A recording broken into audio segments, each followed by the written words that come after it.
Ad. Emma Whitaker tore her only dinner in half on a freezing Chicago bus and shoved it across the aisle into the hands of a stranger who looked like he hadn't eaten in 2 days. He tried to refuse. She wouldn't let him. Ad. Parents say they're fine when they're starving, she told him. Ad. What Emma didn't know, what nobody on that bus knew, was that the exhausted man in the worn-out jacket wasn't broke at all. Ad. He was one of the richest men in America, hiding in plain sight. Ad. And the half a sandwich she just gave away, it was about to change both their lives forever. Ad. Before we go on, tell me in the comments what city you're watching from, so I can see how far this story travels tonight. And if you believe kindness still means something in this world, subscribe and stay with me all the way to the end. Ad. You won't want to miss what happens. Ad. The number 22 bus groaned to a stop at the corner of Ashland and Grand, and Emma Whitaker climbed aboard with 2 plastic grocery bags, cutting red lines into her fingers, and a small brown paper sack tucked under her arm like something precious. Ad. It was, in fact, the most precious thing she owned that night. It was her dinner. Ad. She fed her transit card into the reader, heard the beep, and gave the driver the same tired smile she gave everyone. Ad. Cold one tonight, the driver said. Ad. Feels like February decided to come early, Emma answered, and the driver chuckled, because that was the kind of thing you said back to Emma Whitaker. She had a way of making strangers feel like they'd known her for years. Ad. She moved down the aisle, and she felt what she always felt when she moved down the aisle of a crowded bus. She felt eyes. She felt the small, quick calculations people made when a heavy woman came looking for a seat. Ad. She saw a young man in a hoodie slide his backpack onto the empty seat beside him. Ad. Not meanly. Ad. Not even consciously. Ad. But she saw it. Ad. She saw a woman pull her purse a little closer to her lap. Ad. Emma had been reading these signals since she was 9 years old, and she had long ago stopped letting them cut her. Ad. Or at least she told herself she had. She found an empty spot near the middle, across from a man in a gray jacket. Ad. And she lowered herself into it carefully. Ad. Arranging her bags between her feet. Ad. Then she let out a breath she felt she'd been holding since 5 o'clock that morning. It had been 16 hours. Ad. She'd opened the children's library at 7, run the toddler story hour at 10, spent her lunch break repairing the spine of a copy of Charlotte's Web that a little boy named Marcus loved so much he'd loved it half to death. Ad. She'd worked the desk until 4. Then she'd walked 11 blocks to the used bookstore, where she worked a second shift 3 nights a week. Ad. Stacking. Ad. Shelving. Ad. And ringing up customers until 9. 2 jobs. And she still had to do the math in her head every time she stood in the grocery line. Tonight the math had come up short, the way it did more often than she'd ever admit to anyone. The heat bill had come. Ad. Oliver had needed new shoes because his old ones had a hole in the toe and it had been raining. So when Emma had walked past the deli counter on her way home, she had not bought the hot dinner she wanted. She had gone home on her 30-minute break. Ad. Made 1 sandwich from what was in the fridge. Ad. Wrapped it in wax paper. Ad. And put it in a brown paper sack. Turkey, a little mustard, the last 2 slices of the good bread. Ad. 1 sandwich. Ad. That was dinner. That was the whole of it. Ad. And Emma was not going to feel sorry for herself about it, because she had seen real hunger.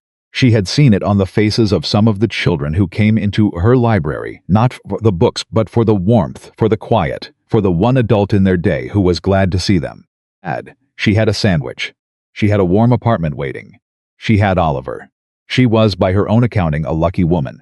Ad. She just wished her feet didn't hurt so much. The bus lurched forward. Ad. Emma settled the brown paper sack in her lap. Ad. And that was when she really looked. Ad. For the first time. Ad. At the man sitting across from her. Ad. He was maybe in his late 30s. He had the kind of face that had been handsome once, and was still handsome underneath, but exhaustion had settled over it, like dust over furniture in a closed-up house. Dark hair going a little gray at the temples too early. Ad. A jaw that hadn't seen a razor in a couple of days. Ad.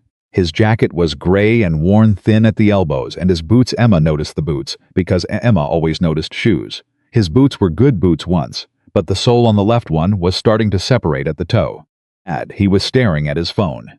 Not scrolling. Ad. Just staring at it, the way you stare at something you don't want to put down. Ad. And then Emma saw his face change. Ad. It was a small thing. Ad. Most people wouldn't have caught it. But Emma had spent her whole life caring about children, and children taught you to read the smallest changes in a face, the tremor before the tears, the flicker before the fear. Ad. And she watched this tired man's face soften and break just slightly, watched his mouth press together, watched him bring one hand up quick and press two fingers hard against the bridge of his nose the way men do when they're trying to hold something in. She followed his eyes to the phone, and though she wasn't trying to read it, the screen was tilted just enough. She caught the words before she could stop herself. "Dad, are you coming home soon? I saved my drawing for you." Emma looked away fast. She had no business reading a stranger's texts. But it was too late. She'd seen it. And more than that, she'd seen his face when he read it. She knew that look. She knew it in her bones. It was the look of a parent who was drowning and swimming anyway, because there was a child on the shore. The man put the phone in his jacket pocket. He leaned his head back against the window and closed his eyes, and Emma saw the way his throat worked when he swallowed. She saw the way his hands, resting on his knees, were cracked at the knuckles from cold and work. She saw a man at the absolute end of himself. And she looked down at the brown paper sack in her lap. Don't, she told herself. You did the math tonight. You know what's in that bag. That's yours. You earned it. You worked 16 hours for that sandwich. She looked at him again. His eyes were still closed. But his jaw had that clenched, holding on look, and she thought about the drawing, waiting at home, and she thought about her own grandmother. Her grandmother, Ruth, who had raised 6 children through years, so lean the family used to joke that they'd invented a new food group called Gravy and Hope. Her grandmother who used to say, every single time she caught one of the grandchildren about to eat the last of anything, "Child, if you've got enough to share, then you've got enough. And if you've got enough, the least you can do is prove it." Emma had heard that 1,000 times growing up. She had rolled her eyes at it as a teenager. And she had never, not once in her life, managed to argue her way out of it. She sighed. She opened the paper sack. She unwrapped the wax paper. And the smell of turkey and mustard rose up small and warm in the cold air of the bus. And her stomach clenched because she was, in fact, extremely hungry. And then Emma Whitaker took her one and only dinner in both hands and tore it cleanly in half. She leaned across the aisle. "Excuse me," she said quietly, so no one else would hear and so she wouldn't embarrass him. "Sir," the man's eyes opened. He looked at her, then at the half sandwich she was holding out toward him, and confusion moved across his face like a cloud. "I'm sorry," he said. "This is for you," Emma said. "Go on, take it." He straightened up. She watched something guarded come down over his eyes, some reflex, and she understood that too. A man like that, a proud man having a hard time, the last thing he wanted was to be somebody's charity case on a public bus. "Oh no," he said. "No, thank you, ma'am." "I'm fine." There it was. "I'm fine." Emma didn't move the sandwich. She just held it there, steady. And she looked at him with those warm brown eyes that a whole generation of Chicago children trusted completely. And she said the truest thing she knew. "I know that answer," she said. "That's the answer parents give when they're the furthest thing from fine. That's the answer you give right before you skip your own dinner so somebody smaller than you gets to eat." The man went very still. For a long moment he didn't say anything. The bus rumbled over a pothole. Somewhere behind them a teenager laughed at something on his phone. The man looked at Emma, and Emma looked back, and she watched his guard come down, not because she'd pushed it down, but because she'd seen right through it, and there was nothing left to guard. "How did you?" he started and stopped. "I didn't mean to see your phone," Emma said gently. "I promise you I wasn't looking. But I saw your face. And I've got a little one at home too. And I know that look." She pushed the sandwich a half-inch closer. "Please, it's just turkey. My grandmother would climb out of her grave and scold me if I sat here and ate this whole thing in front of you." That got the smallest breath of a laugh out of him. It was barely anything. But it was real. He looked at the sandwich. Emma could see the war going on behind his eyes, pride against hunger, dignity against need. She'd seen that war. She'd fought that war. She knew how it ended when you hadn't eaten in too long. Slowly, carefully, like a man accepting something far heavier than half a sandwich. He reached out and took it. "Thank you," he said. His voice came out rougher than he'd meant it to. He cleared his throat. "Thank you. I'll pay you back. I don't have." He patted his jacket and his face colored. I don't have cash on me right now, but if you give me. Stop that, Emma said, not unkindly. You don't pay back a sandwich. That's not how it works. Then how does it work? Emma smiled and settled back into her seat and took a bite of her own half. You eat, she said, around it. And someday when you can, you buy a sandwich for somebody else who needs one. And you don't let them pay you back either. That's the whole system. My grandmother invented it. It's been running for about 90 years, and it hasn't broken down yet. The man looked at the half sandwich in his hands like he wasn't entirely sure it was real, and then he ate. He tried to eat slowly, tried to be dignified about it, and he failed, because he was too hungry, and Emma pretended very hard to be looking out the window so that he could fail in peace. When he'd finished, he was quiet for a moment. Then he said, "That's the best thing I've eaten in a week." It's day-old bread and store-brand turkey, Emma said. "I know," he said. "That's what I said." And this time when he almost laughed, so did she. The bus pushed on through the dark. Outside, the lights of the shuttered storefronts smeared past the frosted windows. "I'm Caleb," the man said after a while.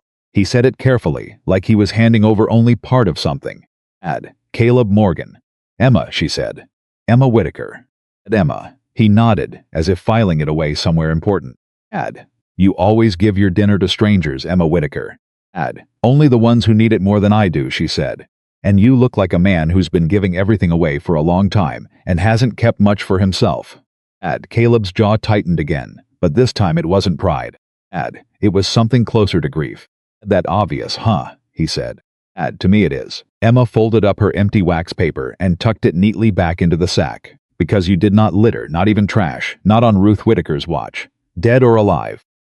The boy in the text. "That your son?" Lucas. The name came out of him softer than anything he'd said so far. He's 8. Emma's face lit up. Oliver's 8, my nephew. Well, my brother's boy. I raise him now. A small shadow crossed her face quick, and then she pushed past it because that was a story for another day. 8 is a wonderful age. They still think you know everything. Lucas thinks I know everything, Caleb said. He's about to find out how wrong he is. He looked down at his cracked hands. His mom's not, it's just the two of us now. Has been for a while. 2 of us here too, Emma said. Just me and Oliver. She didn't ask what had happened to Lucas's mother. And Caleb was grateful for that. And she saw that he was grateful. And neither of them said anything about it. There were some things you let a stranger keep. What's the drawing? Emma asked instead. Caleb blinked. What? His text. He saved you a drawing. Every kid's drawing is a masterpiece to somebody. What's this one? And something in Caleb's chest, some knot that had been pulled tight for so long he'd stopped feeling it as a separate thing from himself, loosened just slightly. I don't know yet, he said. He wouldn't tell me over the phone. He wanted to show me in person. He looked out the window. He does that. Saves things up. Good news, mostly. He learned it. Caleb stopped, and his voice did something complicated. He learned it from a bad year. When things were hard. He figured out that if he saved up all his good things and gave them to me at the end of the day, all at once, it'd fix whatever was wrong with me. 8 years old, and he's out there trying to fix his old man with crayon drawings. That's not something he learned in a bad year, Emma said softly. That's something he learned from watching you. Kids don't do that unless somebody showed them how. Caleb turned from the window and looked at her, and for a second his composure cracked all the way open, and Emma saw the whole man underneath the exhaustion and the love and the fear, and the sheer bone-deep tiredness of carrying a small human being through the world alone. You don't know me, he said, and it wasn't cold, it was almost wondering. You don't know one single thing about me. Why are you being kind to me? And here Emma set down her sack, and she folded her hands in her lap, and she gave him an answer that Caleb Morgan would turn over in his mind for a very long time afterward. He would repeat it to himself in boardrooms. He would think of it at 3 a.m. He would one day put it on the wall of a building. Because somebody was kind to me once when I had no reason to expect it, Emma said. And it changed my whole life. I was 14. I'd just been told by a whole cafeteria full of kids exactly what they thought of a girl my size. I was sitting alone behind the gym, crying my eyes out and figuring my life was pretty much decided, and my English teacher, Mrs.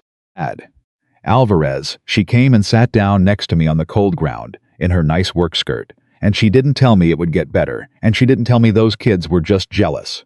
She just handed me half of her sandwich. Emma's eyes were bright now. Half her sandwich. And she said, "The people who matter will always see you. And the people who can't see you don't matter. Now eat, you're growing. And I decided right there, on that cold ground, that whenever I got the chance for the rest of my life, I was going to be Mrs. Alvarez to somebody. And that's the whole reason, Caleb Morgan. That's the whole entire reason. You just happened to be tonight's somebody." Caleb didn't say anything for a long time. The bus was thinning out now, stops going by, people filing off into the cold. He looked at this heavy, tired, luminous woman across the aisle from him, and he thought about the life he'd left behind, the life nobody on this bus knew about, the life of glass buildings and quarterly earnings, and a phalanx of people whose entire job was to want things from him. In all of that life, no one had ever handed him half a sandwich and asked for nothing. "Not once, Emma," he said slowly. "Can I ask you something that's going to sound strange? I'm a children's librarian. I answer strange questions for a living. Try me. If you found out something about a person, something big, something they'd hidden, not because they were lying, but because they were scared, would you be able to forgive them for hiding it? If they'd hidden it for a good reason?" Emma tilted her head, studying him. She didn't know why he was asking. She thought maybe he meant the drawing, or Lucas's mother, or some private failure he was carrying. She had no way of knowing he was asking about himself. "That depends," she said carefully. "Did they hide it to hurt somebody? Or did they hide it because they were afraid of getting hurt?" "The second one." "Then yes," Emma said simply. "Everybody's afraid of getting hurt.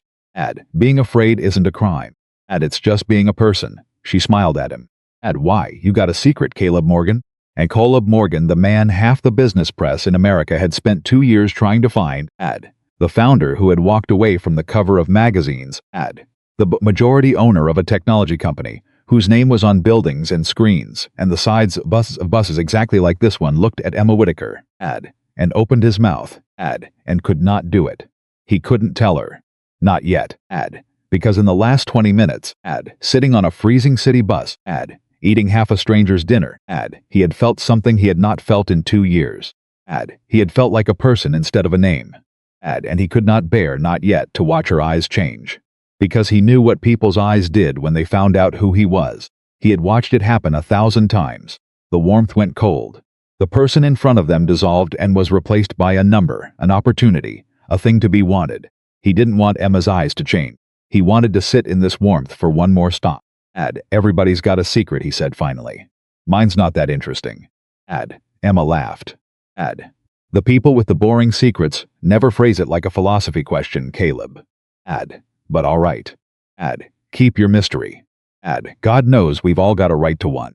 And then the bus was slowing, and a recorded voice called out a stop, and Emma gathered her bags. "This is me," she said, rising with a soft grunt, hauling the grocery bags up. "Well, Caleb Morgan, it was an honor sharing my sandwich with you." Caleb stood up too, fast, without quite deciding to. "Wait," she turned. He didn't know what he wanted to say. He wanted her name, he had her name. He wanted her number, that was too much, too strange. He wanted, absurdly, to tell her everything, right there in the aisle. He wanted to say, "Do you have any idea what you just did for me?" He wanted to say, "You fixed something in me that $10 million and 2 years of silence never touched." What came out was, "Thank you. I mean it. I don't think you know what that was worth." "It was half a sandwich," Emma said, gently teasing. "No," Caleb said, and his voice was so serious that Emma stopped smiling. "It was the first time in 2 years somebody looked at me and saw a person who needed something, instead of a person they needed something from." "I don't," he stopped. His eyes were shining and he blinked it away hard. "I won't forget it. That's all. I won't ever forget it." Emma looked at him, and whatever she saw there made her set down one of her bags, and reach out, and put her cold hand briefly over his cold hand where it gripped the rail. "You go home to that boy," she said. "You go see that drawing. And you let it be the best thing that happened to you today, because I promise you it's the best thing that happened to him, showing it to you." She squeezed his hand once. The world's hard, Caleb Morgan. But it's not all hard. Don't let it make you forget that. She picked up her bag. The doors hissed open. Cold air rolled in, and Emma Whitaker stepped off the number 22 bus and walked away into the Chicago night. And she did not look back, because she had no idea she'd just done anything remarkable at all. Caleb stood frozen in the aisle until the driver said, "Sir, you getting off or staying on?" Staying, Caleb said hoarsely. He sat back down. His stop was still 4 away. He sat there with the empty wax paper the woman had insisted on keeping still somehow imprinted on his memory. With the taste of day-old bread still in his mouth. And Caleb Morgan, who could have bought and sold every person on that bus. And the bus company that owned the bus put his face in his cracked hands and, silently, so no one would see, he wept. He wept for the first time since the divorce. He wept for the first time since the men he'd trusted with his life's work had sat around a polished table and voted, with genuine regret in their voices, to try and take it all away from him, the company he'd built out of nothing in a one-bedroom apartment, coding until dawn while Lucas slept in a laundry basket beside the desk, because they couldn't afford a crib. He wept for the 2 years he'd spent hiding, disappearing, moving into a small rented place under a name that wasn't quite his, driving nowhere, riding buses to nowhere, wearing his oldest clothes so no one would look twice, trying to figure out who Caleb Morgan even was when you took away the money and the fame and the fight. He'd been trying to find that out for 2 years. And a stranger had just handed him the answer, wrapped in wax paper, and gotten off the bus without waiting for thanks. Somebody was kind to me once when I had no reason to expect it. And it changed my whole life. Caleb wiped his face. He took out his phone. He looked at Lucas's text again. "Dad, are you coming home soon? I saved my drawing for you," and this time when his face broke it wasn't only grief. It was something turning over inside him. Something starting up again that he'd thought was dead. He typed back, "On my way, buddy. Can't wait to see it. I love you." Then he sat very still and he thought about the woman named Emma Whitaker. Here is the thing about Caleb Morgan that Emma could not have known. Caleb Morgan had spent 2 years surrounded by people telling him who he was. Investors who said he was a genius. Lawyers who said he was a victim. His former partner, Richard Hale, who had looked him in the eye across that boardroom table and said, with a small sad smile, "It's just business, Caleb. Nothing personal. You were always too soft for this." Too soft, Richard had said it like a diagnosis. Like the reason Caleb was going to lose. In the world Caleb had climbed into, kindness was a liability. Caring was a weakness to be exploited. The men who won were the men who felt nothing, wanted everything, and gave away not one single half of one single sandwich to anybody in their entire lives. Caleb had almost believed it. For 2 years, alone and betrayed, he had almost let Richard Hale's voice become his own. He had almost decided that the softness in him was the flaw that had cost him everything, and that when he came back and he was going to come back, he'd come back hard. And then a woman who had every reason the world could offer to be bitter. A woman who'd been mocked and dismissed and overlooked her whole life. A woman who'd worked 16 hours and couldn't afford a hot meal. Had looked at a broke-looking stranger and given him half of the only food she had. Not because it was smart. Not because she'd get anything for it. Because she was strong enough to be kind. That was the thing. That was the thing Caleb saw, sitting on that bus with his face still wet. Richard Hale had it exactly backward. Kindness like Emma's wasn't softness. It was the hardest thing in the world. It took more strength to give away your dinner to a stranger than it took to sit in a boardroom and vote a friend out of his own company. Any coward could be cruel. It took a mountain of a soul to be kind when kindness cost you something. Emma Whitaker was the strongest person Caleb Morgan had met in 2 years. And she thought she was nobody. He'd seen that too. He'd seen the flicker when she'd come down the aisle and felt everyone's eyes. He'd seen the practiced smile she used like armor. He'd heard the story about the cafeteria, told lightly, a scar worn so long she'd learned to laugh about it. This woman who saw everyone had spent her whole life being unseen, and had somehow decided to answer that by seeing others harder. The bus reached his stop. Caleb got off. He walked the 3 blocks to the small rented duplex where his son was waiting. And the whole way he thought about the woman. And about the man he'd almost let himself become. And about the man he wanted to be instead. Lucas met him at the door in his pajamas, hair sticking straight up, holding a piece of paper behind his back and vibrating with the effort of holding it there. Dad, close your eyes. They're closed, buddy. They're not closed, I can see them. Caleb closed them. He felt the paper pressed into his hands. Okay, open. Caleb opened his eyes. It was a drawing of the two of them, done in the enthusiastic, boneless style of an 8-year-old, two figures with enormous heads and stick bodies, one big and one small, holding hands under a yellow sun with far too many rays. Above them, in careful, wobbling letters, Lucas had written, me and my dad, the best team, and Caleb Morgan, who had held that composure through a divorce and a betrayal and 2 years in the wilderness, who had not cracked in front of lawyers or reporters or the men who'd stolen his life's work, felt his throat close completely. The best team, he read. 'Cause we are, Lucas said, matter-of-factly, already climbing onto the couch. Even when it's just us. Miss Peterson said, draw your family, and I said, we're a team, and she said, that's the same thing. Is it the same thing, Dad? Yeah, buddy, Caleb managed. It's exactly the same thing.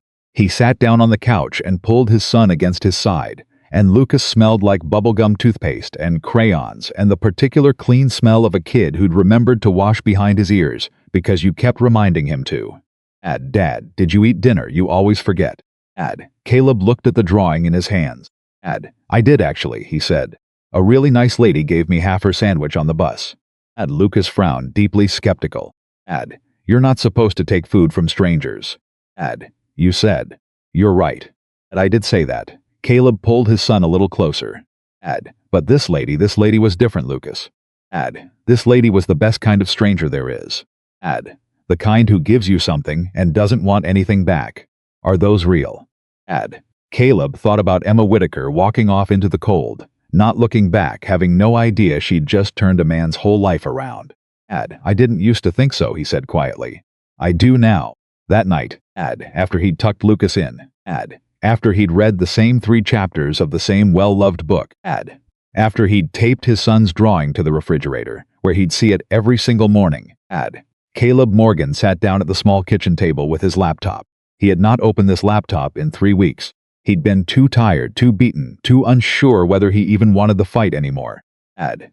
Richard Hale and the others were still out there, running the company Caleb had built, waiting for the last of Caleb's resolve to bleed out so they could finish taking what was left. For 2 years, Caleb hadn't been able to find a reason big enough to fight for. Now he had one. Not revenge. Not even the company exactly. He had a reason that had gotten on the number 22 bus at Ashland and Grand, torn her dinner in half, and gotten off again without waiting to be thanked. He didn't know her whole story yet. But he was going to find out. Quietly, carefully. Not to intrude, he'd sooner die than make that woman feel watched, but because Caleb Morgan had spent his whole career being very, very good at one thing, seeing what a thing was truly worth when everyone else had written it off. He'd built $1 billion company by finding value that other people couldn't see. And he had just met the most undervalued person in the entire city of Chicago. He opened a blank document. He sat there a moment, hands over the keys. Then he typed 2 words at the top of the page, and looked at them for a long time in the light of the small kitchen, in the small rented house, with his son's drawing on the refrigerator and half a stranger's kindness still sitting warm in his chest. The 2 words were Emma Whitaker. Outside, the Chicago wind rattled the window. Somewhere across the city, in a small apartment, Emma was pulling off her shoes with a sigh of relief, checking on a sleeping 8-year-old, telling herself she wasn't hungry, and thinking about nothing in particular. Certainly not thinking about the tired man on the bus. She'd already half forgotten him. That was the thing about people like Emma. They gave away pieces of them so constantly, so naturally, that they never noticed when one of those pieces landed somewhere and started to grow. She had no idea that half a sandwich had just reached across the whole width of the world she thought she understood. She had no idea who Caleb Morgan really was, and she had absolutely no idea that the tired, broke-looking father she'd felt sorry for on a freezing city bus was, at that very moment, sitting in a kitchen with her name on a screen, beginning to plan something that would turn her entire quiet, overlooked, and undervalued life completely upside down. The next morning, Caleb Morgan did something he hadn't done in almost 2 years. He put on a good shirt. It hung in the back of the closet, where he'd shoved it, wrapped in the dry cleaner's plastic, untouched since the last time he'd walked out of a building with his name on it. He stood there for a while just looking at it.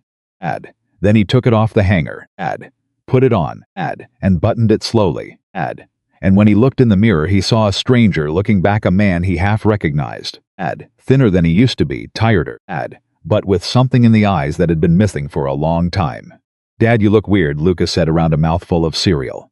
"Thanks, buddy." "No, weird good." Lucas squinted at him. "Are you going to a job?"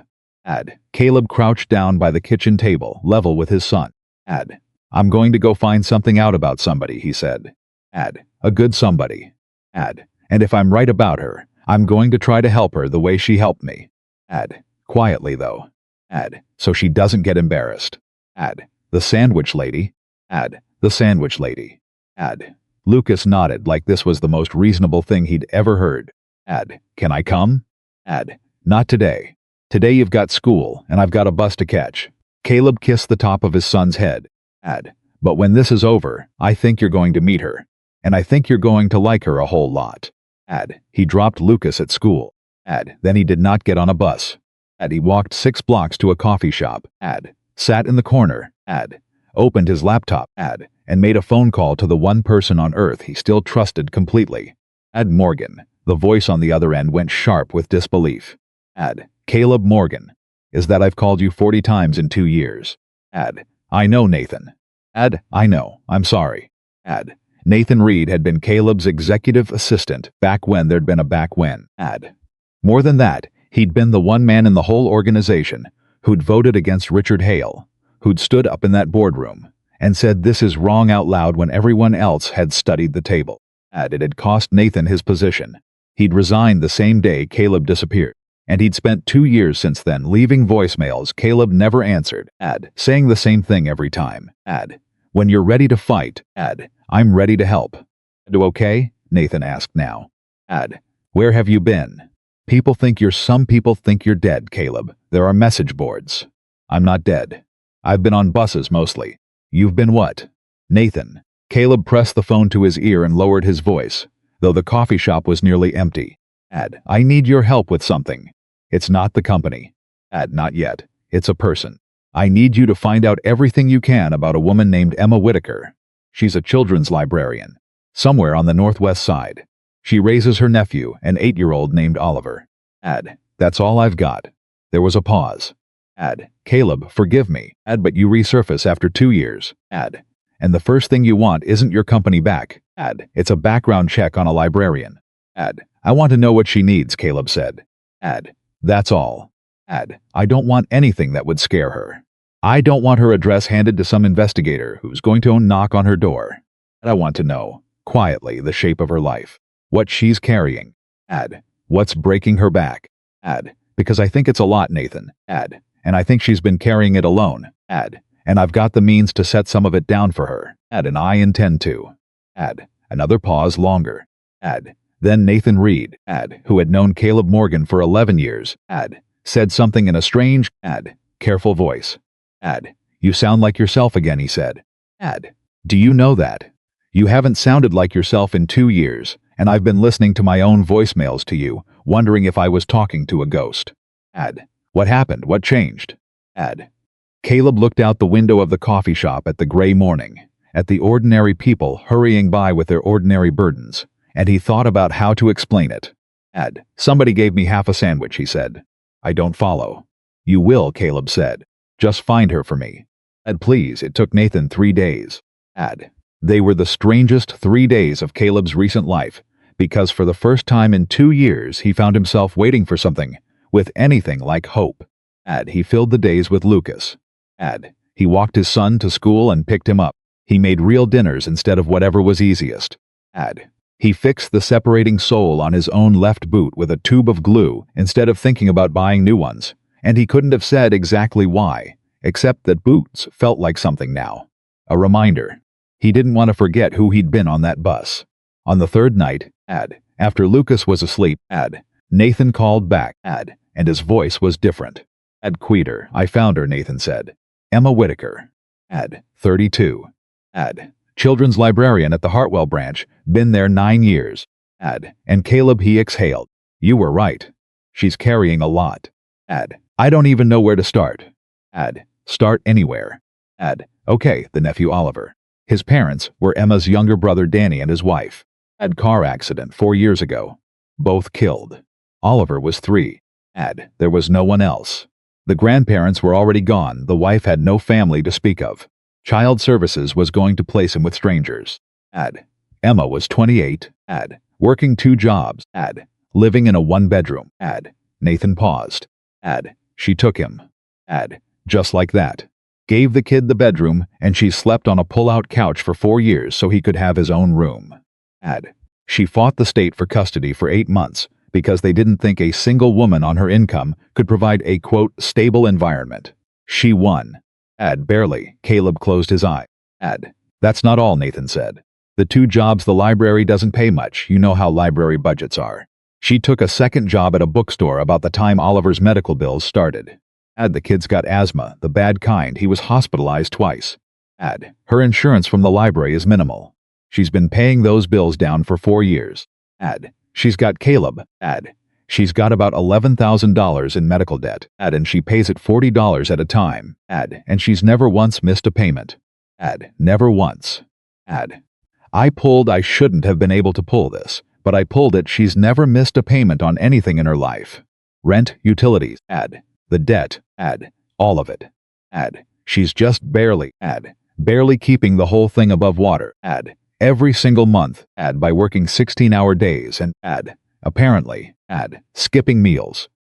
Caleb sat very still in the dark kitchen. And here's the part that got me, Nathan said, and Caleb could hear that it really had gotten him, this cool professional man who'd survived a corporate war. She donates. Emma Whitaker, with $11,000 of debt and a kid with asthma and a couch for a bed, she runs a thing at that library. Off the books, out of her own pocket. She buys school supplies for kids whose families can't afford them. Backpacks in September. She's got a shelf in the back where she keeps them. And the other librarians told me I called the branch. Pretending to be a reporter doing a piece on community libraries, they told me she calls it the store, and the kids can buy anything on it. For the price of reading a book to her. That's the price. You read her a book, you get a backpack. Coats in winter. She spends, near as I can figure, she spends about $200 a month she does not have on other people's children. Nathan's voice cracked slightly. She's drowning, Caleb. And she's spending her last breath blowing air into other people's lungs. For a long moment neither of them said anything. Out in the living room the old radiator ticked. Caleb looked at his son's drawing on the refrigerator. Me and my dad, the best team, and he felt the thing that had started up in him on the bus turn into something much larger and much harder to contain. Caleb, Nathan said. You still there? I'm here. His voice came out rough. Nathan, I need you to understand something. This woman gave me half of her dinner. On the bus. She'd worked 16 hours. She'd skipped her own meal. And she looked at me. I was in my old clothes. I looked broke. She thought I was broke, and she tore her sandwich in half and gave it to me and refused to let me pay her back. And you're telling me she's got $11,000 in debt and sleeps on a couch? I'm telling you that, yes. She had nothing. Caleb said, and she gave me half of it. And she was happy to. That was the thing, Nathan. She wasn't being a martyr about it. She wasn't performing. She was just glad. She was glad she had something to give. What do you want to do? And that was the question, wasn't it? That was the whole question. Because Caleb Morgan could solve Emma Whitaker's financial life with a phone call and a signature. He could wipe out the debt tonight. He could pay for a house. He could set up an account that would let her quit the bookstore, sleep in a real bed, buy backpacks for every child in Chicago. He could do it before breakfast and never feel the difference in his own accounts. And he knew, with absolute certainty, that if he did it wrong, if he did it the way rich men did things, with a check and a flourish, and a look what I did for you, he would break something in her. She would feel like a charity case. She would feel seen wrong, the way she'd been seen wrong her whole life, reduced to her need. The one thing Emma Whitaker had that no one could take from her was her dignity in giving. If he came in and turned her into someone who received, someone who was helped, someone who was pitied by a billionaire, he'd be no better than the cafeteria full of kids who decided who she was and told her so. I don't know yet, Caleb admitted. But I know how not to do it. I'm not going to hand her money. She'd hate that.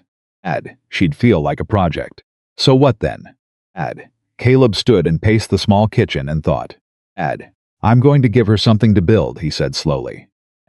Not something to receive.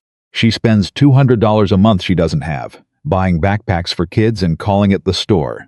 Nathan, what if the store had a budget? What if it wasn't coming out of her own pocket anymore? What if somebody funded it quietly? And let her run it? And made it bigger? And made it real? He was moving faster now, the way he used to when an idea took hold of him, back before all of it. She doesn't want money, Nathan. She wants to help more. That's the thing she's actually starving for. Not food. She'll give away the food. She's starving to be able to do more good than her paycheck allows. So we give her that. We fund what she already built. We make her the head of it. We put her in charge. And we let her keep her dignity every single step of the way. Because we're not helping her, we're investing in the thing she's already proven she's the best in the world at. There was a silence on the line, and then Nathan Reed laughed a short, astonished, delighted laugh. There he is, Nathan said. There's the man who built a company out of a laundry basket. God, I missed that. I missed that. I need you to help me set it up, Caleb said. Quietly, a foundation. Children's literacy, education, the whole thing. But structured so that when I bring it to her, it looks like an offer, not a rescue. It looks like I'm asking her for something, not giving her something. Because I am, Nathan. I genuinely am. I need somebody to run this who actually believes in it, and I have never in my life met anyone who believes in it more than Emma Whitaker. Caleb, Nathan's voice turned careful. I'll do it. Of course I'll do it. But I have to say the thing I'd be a bad friend not to say. Say it. You've been gone 2 years. Richard Hale is still running the company you built. You called me to find a librarian. Not to plan your return. And I love that. I do. It's the best I've heard you sound in, but Caleb, the minute you resurface for anything, the minute your name is attached to a new foundation, a new anything, Hale is going to know you're alive and moving. And Hale doesn't wait to see if you're a threat. Hale eliminates threats before they're threats. That's how he got the company. You know this better than anyone. Nathan paused. The second you step back into the light, even for a good reason, especially for a good reason, you're going to have a target on your back again. And so is anyone standing next to you. Caleb stopped pacing. He thought about Emma stepping off the bus into the cold, not looking back, unaware she'd done anything at all. He thought about Richard Hale's small, sad smile. You were always too soft for this, Caleb. Let him come, Caleb said quietly. I spent 2 years hiding on buses because I let that man convince me that the best thing in me was a weakness. I'm done believing that. If stepping into the light to help a good woman do more good puts a target on my back, then I'd rather have the target and the woman than the shadows and the safety. I'm done hiding, Nathan. That's what changed. That's what the sandwich changed. He could hear Nathan smiling on the other end. All right, his old friend said. All right then. Let's build you a foundation. And Caleb, welcome back. Caleb hung up. He stood in the dark kitchen a while longer, and then he did one more thing before bed. He wrote himself a note, on paper, in pen, and he stuck it to the refrigerator next to Lucas's drawing. The note said, don't help her. Ask her, because he knew himself. He knew that once he had the power to fix things, the temptation would be to fix them the fast way, the money way, the way that would feel good to him and terrible to her. And he didn't ever want to forget the difference. While Caleb Morgan was building a foundation in the dark, Emma Whitaker was fighting a much smaller and much more immediate war, and she was losing it. Miss Whitaker, a word? The voice belonged to Gloria Danvers, the branch supervisor, and Emma's stomach dropped the way it always did when Gloria said a word, because in 9 years Gloria's words had never once been good ones. Of course, Emma said, setting down the picture book she'd been resolving. She followed Gloria back to the little glass-walled office. Sit. Emma sat. Gloria folded her hands on the desk. She was a thin, precise woman who ran the branch like an accountant and had never, as far as Emma could tell, actually liked a single child who came through the doors. Emma, there's been a complaint. A complaint? About the Gloria's mouth pursed. The backpacks. The store, as you call it. A parent came in. Apparently her son told her he got a free backpack for reading a book. She wanted to know why her son got a used backpack while others get new ones. She was under the impression the library was, and I quote, running some kind of charity operation. Emma's face went carefully neutral, the way it did when she was bracing. The backpacks aren't the library's. They're mine. I buy them myself on my own time with my own money. The library isn't spending a dime. That, said Gloria, is exactly the problem. You're operating a personal welfare program out of a public institution. Do you understand the liability? What if a child has an allergy to something in a coat you give them? What if a parent decides the library is playing favorites? What if the press gets a hold of this, and suddenly we're the branch that makes poor children read for handouts? She leaned back. It looks bad, Emma. It reflects on all of us. And frankly, it reflects on your judgment. Emma sat very straight in the chair. She was 32 years old, and she had heard some version of it reflects on your judgment her entire life, always about something she'd done, that she knew in her bones was right. Gloria, she said quietly. Last winter a little girl named Keisha came in wearing a summer jacket in December. 12 degrees outside. Her mom works nights, there's no dad, there's no coat money. I gave Keisha a coat. She wore it every day for 4 months. Is that the judgment you're worried about? That's not the point. It's the only point I've got. Emma didn't raise her voice. She never raised her voice. But something in it made Gloria sit back. I'm not asking the library for anything. I'm not spending public money. I'm spending mine. And I'm doing it in the one place these kids feel safe.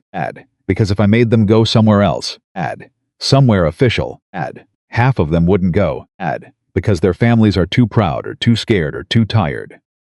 So they come to the library, where it's warm and nobody asks them questions, and they read me a book, and they leave with a coat. And you want me to stop. I want you to contain it, Gloria said. There are channels. There are proper charitable organizations. You could refer families to. They don't go to the channels, Gloria. That's the whole reason I do it here. Emma's eyes were bright. The channels have forms. The channels have waiting lists. The channels want proof you're poor enough. A cold kid doesn't need a form. A cold kid needs a coat today. That's all I'm doing. Gloria was quiet a moment. Then in a gentler tone that was almost worse, she said, Emma, I'm going to be honest with you, because I think you need to hear it. You take on too much. You always have. You're a wonderful librarian and the children adore you. But you have this need to save everyone. And it's not sustainable. And one of these days it's going to cause a real problem that lands on my desk. I can't have that. So I need the store scaled back. Way back, school supplies stay in September in moderation. The coats and the rest of it, you find another home for. Are we clear? Emma looked at this thin, tired woman across the desk. And for one wild second she wanted to tell her the truth, that she wasn't trying to save everyone. That she knew perfectly well she couldn't. That she'd just spent 4 years failing to save her own brother from a phone call at 2 in the morning. That the coats and the backpacks were the only way she'd found to keep from drowning in the size of everything she couldn't fix. She wanted to say all of that. Instead she said, we're clear. And she got up, and she went back out onto the floor, and she smiled at the children, and inside quietly, something folded up small. She didn't stop, of course. She couldn't. But that afternoon she took the store shelf out of the back room and moved the coats to a cardboard box in the trunk of her 15-year-old car, and she started meeting the kids who needed them out by the car after her shift, in the cold, out of sight, so it wouldn't be the library's problem anymore. It was worse for her, colder, slower, her feet aching on the pavement. But it was better for the kids, and that was the math Emma had always used. She didn't tell anyone she was doing it. Certainly not the tired man from the bus, whom she'd already stopped thinking about. She would have been amazed, she would have been stunned to know that at that very moment, a man she believed to be broke was signing incorporation documents for a foundation that would, if he had his way, make sure Emma Whitaker never had to hand a coat to a child from the trunk of her car in the cold ever again. The problem was that Caleb Morgan was not the only powerful man in Chicago paying attention. Richard Hale learned that Caleb was alive on a Tuesday. He learned it the way he learned everything quietly, through a network of people who owed him things. A former paralegal at a law firm noticed a new foundation being incorporated with an unusual funding structure and a familiar money trail buried 3 shells deep. She mentioned it to someone. Who mentioned it to someone.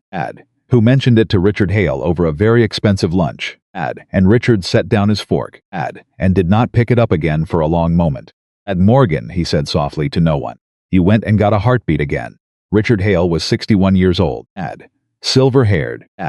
Beautifully dressed. And universally admired by people who did not have to work for him.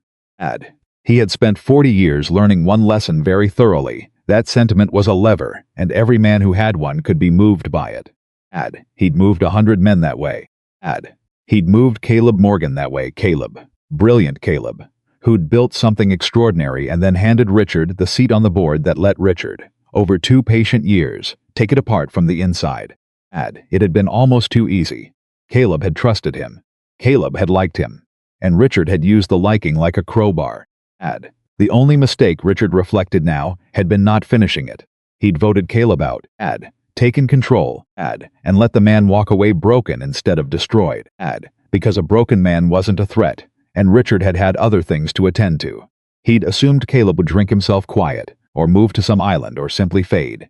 He had not expected him to disappear, which was worse, and he had certainly not expected him to reappear. Find out what he's doing, Richard told the man across the table. The foundation. Who's running it? What it's for. And find out, this is the important part, find out what he cares about now. Because a man who's building something again is a man who has a reason.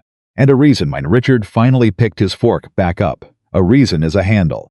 And a handle is how you pick a man up and throw him. It took Richard's people 11 days to find Emma Whitaker. They found her the same way Nathan had. More or less the pattern of the funding, and a data analytics contractor's poking. The unusual specificity of a children's literacy foundation being built around the profile of one specific existing program at one specific library branch on the northwest side. When the file landed on Richard Hale's desk, he read it twice, and then he smiled, and it was not a nice smile. A librarian, he said. A poor, fat, sad little librarian who buys coats for other people's children out of the trunk of her car. He tapped the photograph in the file, a candid long-lens shot of Emma out in the cold behind the library, kneeling to zip a too-big coat up under the chin of a small girl. Oh, Caleb. Oh, you poor romantic fool. You didn't build a foundation. You built a shrine. This isn't a business decision. This is a woman. He set the photo down. And a woman is so much easier to break than a business. His assistant, a nervous young man named Trevor, shifted. Break, sir? I don't mean literally, Trevor, good God. Richard leaned back. I mean that Caleb Morgan is about to make a mistake I can use. He's going to attach his name, his fragile, freshly resurrected reputation to this woman. Publicly, if I know him. Because he's incapable of doing a good deed quietly. The soft ones never can. And when he does, I'm going to make certain the whole world understands exactly what it's looking at. He steepled his fingers. A billionaire who abandoned his company. Hid for 2 years. And then popped back up, lavishing money and attention on a lonely, vulnerable, overweight woman 30 years as well. Not 30. But young Trevor. And poor. And grateful. Do you see it? Do you see the story? Trevor swallowed. You'd make it look like she's being. I'd make it look like exactly what a cynical world already wants to believe, Richard said pleasantly. That there's no such thing as a rich man being kind. That he wants something. That she's being used, or worse, that she's using him. Either version destroys him. Either version turns his one genuine good deed into the most humiliating scandal of his life. And the beauty of it, Trevor Richard's smile widened. The beauty of it is that I don't have to make up a single lie. I just have to point at the truth from the ugliest possible angle. At a billionaire and a broke librarian. The tabloids will do the rest for free. And the woman? Richard waved a hand. Collateral. She's nobody. A prop in Caleb's little redemption play, and a prop in mine. She'll be humiliated, of course. The whole city will decide she's either a gold digger or a fool. But that's not my concern.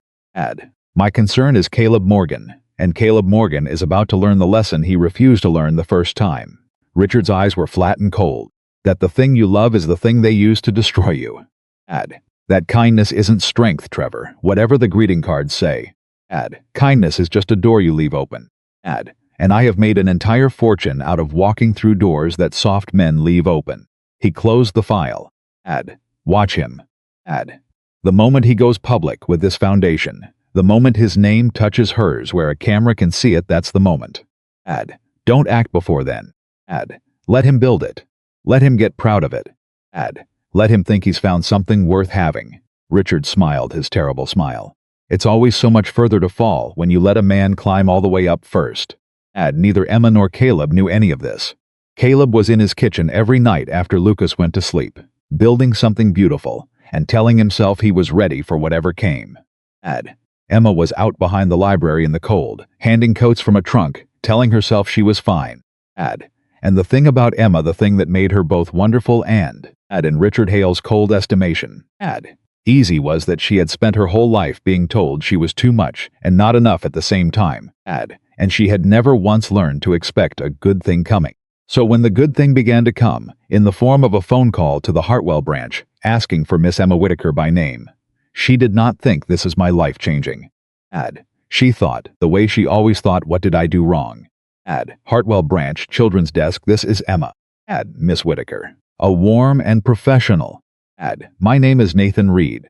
I'm calling on behalf of a new nonprofit foundation focused on children's literacy and education. I'll be honest with you, we've heard remarkable things about a program you run, the one the children call the store. And we'd very much like to talk with you about it. Emma's grip tightened on the phone. Her first thought, her instant, reflexive, lifelong thought was that this was Gloria's complaint come home to roost, that some official body had heard about the coats and was calling to shut her down for good, maybe to report her, maybe worse. I'm not doing anything against the rules, she said quickly. It's my own money. The library isn't involved. If somebody complained. No, Miss Whitaker, no. Nathan's voice was kind. Nobody complained.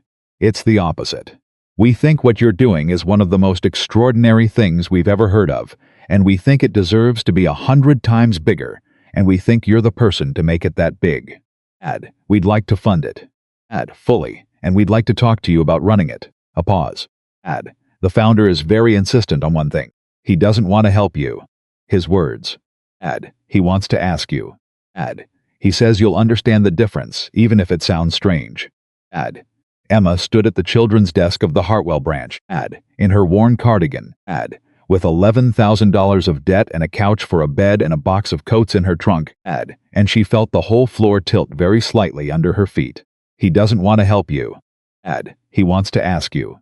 Somewhere deep in her memory, on a freezing bus, a tired man's voice said, if you found out something about a person, something they'd hidden, not because they were lying, but because they were scared, would you be able to forgive them? But she didn't make the connection. Not yet, how could she? She'd already half forgotten him. I'm sorry, Emma said. I think there's been some mistake. I'm nobody. I'm just a librarian. I don't know why anybody would build something around what I do. I'm not special. And on the other end of the line, Nathan Reed, who had spent 11 days reading the file on this woman's life, who knew about Oliver and the couch and the debt and the coats in the cold, had to take a breath before he could answer. Because the founder had warned him about this exact thing, had said she won't believe she's worth it. That's the whole tragedy. That's the thing we're fixing. And Nathan hadn't fully understood until he heard it in her voice. Miss Whitaker, Nathan said gently. I've been doing this work a long time. And I promise you the people who say I'm nobody, I'm not special are, every single time, the only people worth building anything around. Will you at least meet with him? One meeting. You can say no to everything, but he'd very much like to shake your hand. Emma was quiet for a long moment. Who is he? She asked. This founder. What's his name? And Nathan Reed, who had been given very specific instructions about this exact question, said the thing Caleb had told him to say. He'd like to introduce himself in person, Nathan said. He said to tell you it's someone who owes you a sandwich. He said you'd know what that meant. The phone went silent. Emma Whitaker stood at the children's desk. And the whole crowded, ordinary afternoon fell away around her. And she was back on the number 22 bus. In the cold. Tearing her dinner in half. Looking into the exhausted eyes of a broke-looking father in a worn gray jacket and separating boots. A man she'd felt sorry for. A man she'd pitied. A man she'd given half of everything she had. Everybody's got a secret, he'd said. Mine's not that interesting. That's not possible, Emma whispered, more to herself than to Nathan. He couldn't even pay me back for the sandwich. He was broke. He was more broke than me. Miss Whitaker, Nathan said very gently. I think you're going to want to sit down for this meeting. The meeting was set for the following Saturday, at a quiet cafe Nathan chose specifically because it was small and warm and had nothing about it that would make a librarian feel out of place. Emma almost didn't go. She stood in her tiny apartment on Saturday morning, in front of the one mirror she owned and mostly avoided, in her good blouse, the navy one, the one she wore to Oliver's parent-teacher conferences, and she looked at herself, and every voice she'd ever collected started talking at once. The cafeteria voices, the relatives who'd told her to try harder. Gloria's voice, you take on too much. And underneath all of them, the oldest voice, the one that never fully went away, who do you think you are? Aunt Emma. Oliver appeared in the doorway in his socks, his hair a disaster. You look nice. Are you going on a date? No, baby, it's not a date. It's a meeting. About the library kids. She turned from the mirror gratefully. Mrs. Alvarez next door is going to sit with you, okay? I won't be long. Is it a good meeting or a bad meeting? You've got your worried face. Emma laughed despite herself, because leave it to an 8-year-old to name the thing. I don't know yet, she admitted. I think it might be a good one. But I'm scared it's a trick. Oliver considered this with great seriousness. Why would it be a trick? And Emma didn't have a good answer for that. Because the true answer, because good things don't happen to people like me, baby. That's the rule. That's always been the rule was not a thing you said to an 8-year-old who was watching to learn how the world worked. You know what, she said instead. You're right. Maybe it's just good. I'll go find out. She took the bus. The number 22. As it happened the same line. Though a different bus. A different driver. A different gray morning. She sat near the middle and tried not to look at the seat across the aisle. And failed. And looked at it, and thought about the tired man, and her stomach turned over with something she couldn't name. She still didn't believe it. All week she hadn't let herself believe it. Someone who owes you a sandwich. It had to be a mistake, or a cruelty, or some elaborate misunderstanding. The man on the bus had been broke. She'd seen his boots. You couldn't fake boots like that. You couldn't fake the way a hungry man ate half a sandwich. She got off at the stop Nathan had given her. She found the cafe. She stood outside it for a full minute with her hand on the cold door handle. And she thought about turning around. And then she thought about Keisha in her summer jacket in December. About all the coats she couldn't afford. About all the kids she was failing every single day for lack of money. And she thought, if there's even a chance this is real, you owe it to them to walk through this door. So she walked through the door. The cafe was warm and nearly empty.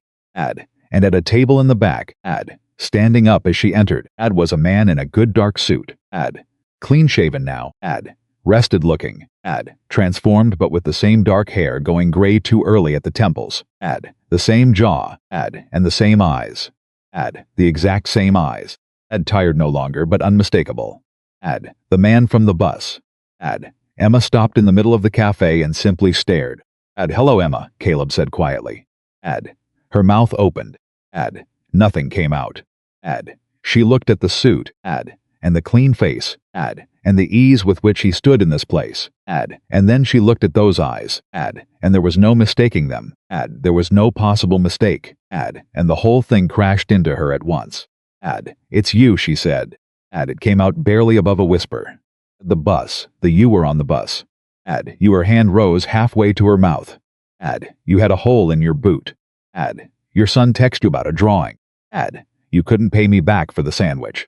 You said something shifted in her face, and it wasn't wonder anymore, it was the beginning of hurt. You said you were broke.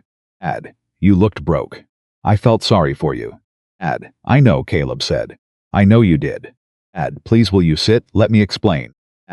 You can leave any second you want, but please let me explain first. She didn't sit. She stood there with one hand on the back of the chair. Who are you, she said. It wasn't quite a question. Caleb took a breath. He'd rehearsed this 100 times in the kitchen after Lucas was asleep, and every version had deserted him, and now he just told her the plain truth. My name really is Caleb Morgan, he said. That part was true. Everything I told you on the bus was true. Lucas is real. He's 8. It really is just the two of us. I really did think that was the best thing I'd eaten in a week, and it really was. He paused. But there's a part I didn't tell you. Emma, I built a company. A technology company. Years ago, out of a one-bedroom apartment, with Lucas asleep in a laundry basket next to my desk because we couldn't afford a crib. And it got big. It got very big. There are buildings with my name on them. There's a good chance you've used something my company makes this week, without knowing it. Emma stared at him. I'm the founder, Caleb said. I still own most of it, on paper. Emma, I have a great deal of money. More than one person should have. And 2 years ago, some people I trusted took the company away from me. From the inside, and it broke something in me, and I disappeared. I got rid of the suits. I moved into a small place. I rode buses. I wore my oldest clothes so nobody would recognize me, because I couldn't stand the way people looked at me when they knew who I was. I was trying to figure out who I even was when you took all of that away. His voice roughened. That's who was sitting across from you on that bus. Not a broke father, a lost one. A hiding one. But the man was real.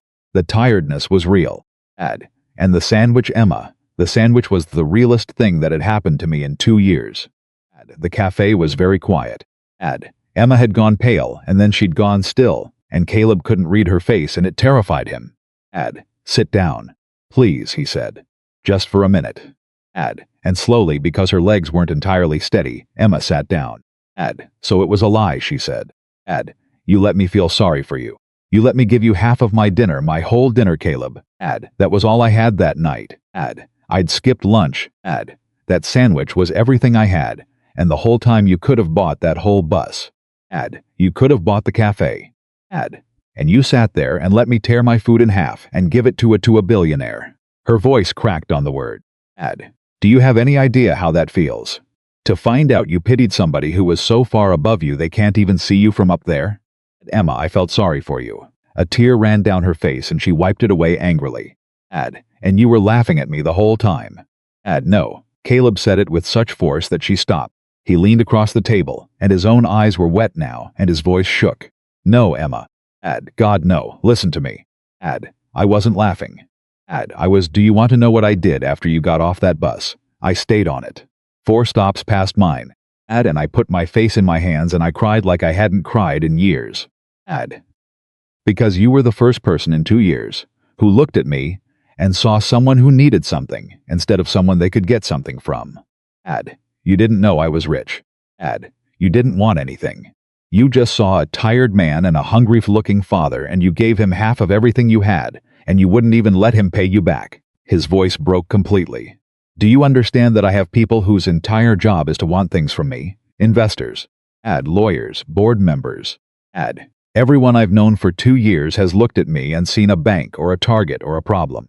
And a librarian on a bus looked at me and saw a person.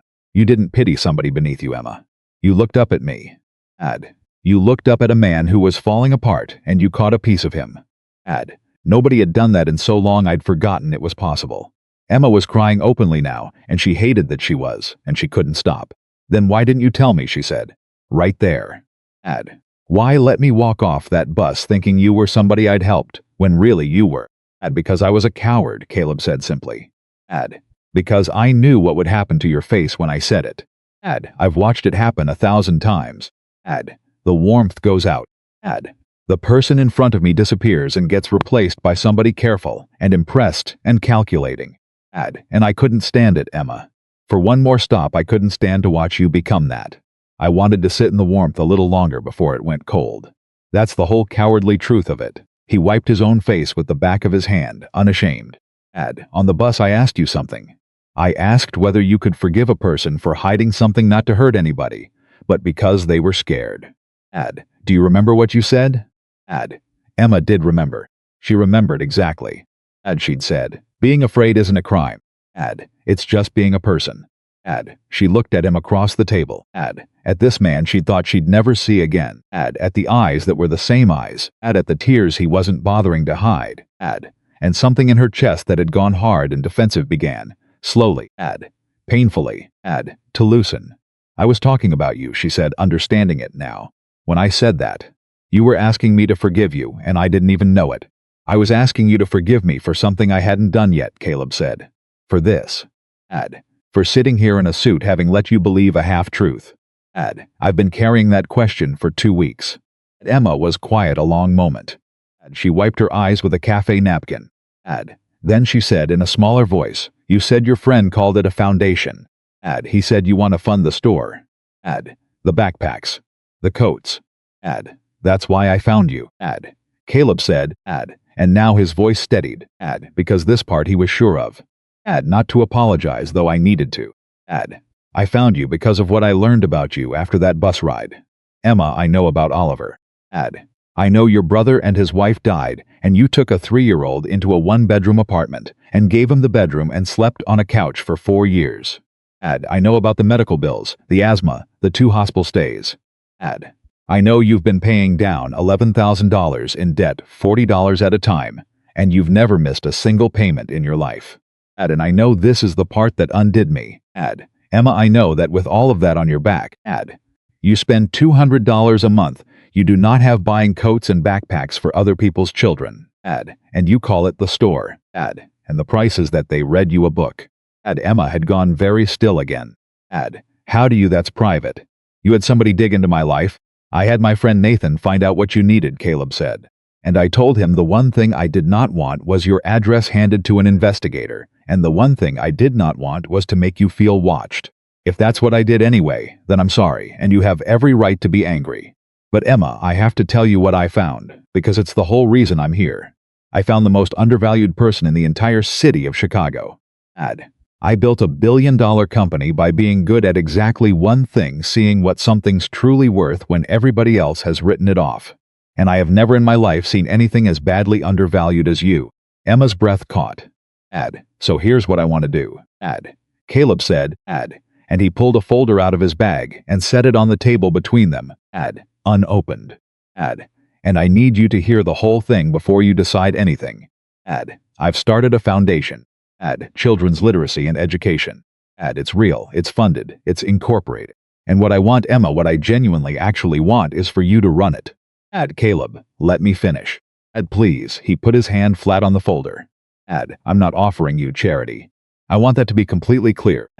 Because I know you. A little now. And I know that the second this feels like charity, you'll walk out that door and you'll be right to. So listen. This is not me helping you. This is me hiring the best person in the world for a job I need done. You've spent 9 years building the exact thing this foundation is supposed to do. Out of your own empty pockets, with no budget and no staff, and a supervisor telling you to stop. You've proven you can do it with nothing. I want to see what you can do with something. I want to give the store a real budget. I want it in every library in the city, then every library in the state. I want the coats and the backpacks and the books at scale, run by the one person I've ever met who does it for exactly the right reason. He leaned in. And I want to pay you a real salary to do it. Enough that you sleep in a bed, Emma. Enough that you quit the bookstore. Enough that Oliver's medical bills stop being a war you fight $40 at a time. Not as a gift, as a salary, because you'd be doing a job, and it's a job nobody on earth could do better. Emma stared at the unopened folder. Her hands were trembling. Why me, she said. Really, why me? You could hire anybody. You could hire somebody with a degree in running foundations. Somebody who knows about grants and boards and all of it. Somebody who'd look right doing it. Ad. Why, a fat librarian who buys coats out of her trunk. And there it was, fat librarian. Ad. Said in her own voice. Ad. The cruelty she'd absorbed so completely that she now applied it to herself before anyone else could. Ad. And Caleb heard it. Ad. And it made him want to find every single person who'd ever taught her to talk about herself that way. Because they'd do it right, Caleb said quietly. Ad. And you'd do it true. Those aren't the same thing, Emma. A person with the right degree would run this foundation from a nice office, and it would be fine. It would be efficient. It would help some kids and look good in an annual report. Ad. But you'd be out behind the library in the cold, zipping a coat up under a little girl's chin. Because you can't stand for a child to be cold, and that's not something you can teach in a degree. Ad. I don't want a foundation that's fine. I want one that's true. And I have looked. Emma. Ad. I have spent 2 years watching people, and I have met exactly one person true all the way through, and she gave me half her sandwich on a bus and wouldn't let me pay her back. He pushed the folder an inch toward her. Ad. It's you. Ad. It was always going to be you. The bus was just how I found out. Ad. Emma looked at the folder for a long time. Ad. She didn't open it. Ad. She was crying again quietly, and this time it wasn't hurt. Ad. I don't know how to run a foundation, she whispered. Ad. You've been running one for 9 years, Caleb said. Ad. It just didn't have any money in it. That's the only thing I'm adding. Ad. The money. You've already got the hard part. You've got the reason. What if I fail? What if I take your money, and I do it wrong and I let all those kids down and— Ad. Then we'll do it wrong together and fix it, Caleb said. Ad. That's how everything real gets built. Ad. I didn't build my company knowing how. Ad. I built it caring and figured out the rest as I went. Ad. You'll do the same. Ad. And you won't be alone. Nathan will handle the parts you hate, the grants, the boards, the paperwork. You handle the kids. You handle the true part. Ad. That's the deal. Emma reached out finally and put her hand on the folder. Ad. She didn't open it. Ad. She just rested her hand on it, the way you touch something to make sure it's real. Ad. Oliver asked me this morning if this was a trick, she said very softly. And I told him I was scared it might be. Because Caleb, good things don't happen to people like me. Ad. That's not self-pity, it's just the pattern. Ad. My whole life, the pattern. Ad. And I keep waiting for the part where you tell me the catch. Ad. There's no catch, Caleb said. But there's a cost, and I won't hide it from you, because hiding things is how I hurt you the first time. His face grew serious. Ad. The man who took my company. Ad. His name is Richard Hale. Ad. And he's the kind of man who believes that caring about anything is a weakness he can use. If I attach my name to this foundation to you publicly, and I'll have to eventually, that's how these things get funded and grow, then Richard Hale is going to notice. Ad. And Richard Hale doesn't leave things alone. Ad. He'll come looking for the reason I came back to life. Ad. And Emma, the reason is this. It is the kids. Caleb held her eyes. Ad. I won't lie to you again, not even to protect you. If you say yes, Ad. There's a chance that at some point a man you've never met is going to try to hurt this. Ad. And hurt you. Ad. To get at me. Ad. I need you to know that before you decide. I need you to be able to say no with all the facts, because the last time I let you decide something without all the facts, I hurt you. Ad. Emma was quiet. Ad. And then she surprised him. She surprised herself. Ad. She laughed a small, wet, disbelieving laugh. Ad. You think a man in a suit scares me more than the school board? She said. Ad. Caleb, I fought the state of Illinois for 8 months for custody of a 3-year-old because they didn't think a fat single woman on a librarian's salary could raise a child. Ad. I won. I've had a supervisor tell me for 9 years that caring too much is going to land a problem on her desk. I've had a cafeteria full of children decide who I was when I was 14 and tell me so. You think I'm afraid of one more powerful man who thinks kindness is weakness? Her voice was shaking, but her eyes had gone steady. I've been fighting people who think kindness is weakness my whole entire life, Caleb Morgan. Ad. And every single time, kindness won. Ad. It just won quiet so nobody noticed. Caleb Morgan looked across the table at Emma Whitaker. Ad. And something moved through him that he would spend a long time afterward trying to name. Ad. And would eventually stop trying. Ad. Because some things you're better off just feeling. Ad. So is that a yes? He asked. Emma looked down at her hand resting on the folder. Ad. She thought about Keisha in her summer jacket. Ad. She thought about the coats in the trunk of her car and how her feet ached handing them out in the cold. She thought about every child she'd had to say no to, every backpack she couldn't buy, every kid she'd watched walk out of the library into a hard winter with nothing, because her own pockets were empty. She thought about the size of everything she couldn't fix, the size that had been drowning her quietly for years. And she thought, he's not offering to fix me. He's offering to unchain the thing I was already trying to do. On 3 conditions, Emma said. Caleb almost laughed with relief. Name them. 1. Nobody's medical debt gets paid off as a gift. Not mine, not anybody's. You said salary, you meant salary. I earn it. I want a paycheck like a person, not a rescue like a charity case. If I do the work, I'll take the pay, and I'll pay my own bills like I always have. Just faster. She held up a finger. That's the whole difference. Faster, but it's mine. Done, Caleb said. 2. The kids never ever feel like it's charity either. That's why I call it the store. That's why they read me a book. It's not a handout. It's a trade. They give me something, a story. 10 minutes of reading. And they earn what they get. That stays. Whatever we build, the kids earn it, so they never have to feel the way I've felt my whole life. Small. That part is not negotiable. Caleb's throat tightened. Done. 3. Emma looked at him, and her expression changed, softened, and steadied, and became something he hadn't seen on her face before, in the cafe or on the bus. 3, she said. No more hiding things from me. Not the big stuff. If this Richard Hale comes, you tell me. If it's bad, you tell me. If you're scared, you tell me. I've spent my whole life around people who decided things about me without telling me what I could handle, what I deserved, who I was. I won't work that way. Not even with somebody trying to protect me. Especially not with somebody trying to protect me. You hid who you were on the bus because you were scared, and I forgave that, because being afraid isn't a crime. But it's the last time. From here on, you tell me the truth. All of it. Even when it's ugly. Deal? Caleb Morgan reached across the table. Deal, he said. And he took her hand. And they shook on it. And it was the first honest handshake he'd made in 2 years. Emma opened the folder. She didn't understand half of what was in it, the incorporation documents, the funding structure, the projected budgets with numbers so large they didn't feel like real money. But she understood the top page, because Caleb had printed it out and put it on top, on purpose, so it would be the first thing she saw. It was a single sheet, and at the top, in plain letters, was the name of the foundation. The Whitaker Foundation for Children. Emma looked at it for a long moment. Then she looked up, and her eyes were streaming, and her voice came out very small. You named it after me. I named it after the strongest person I've ever met, Caleb said.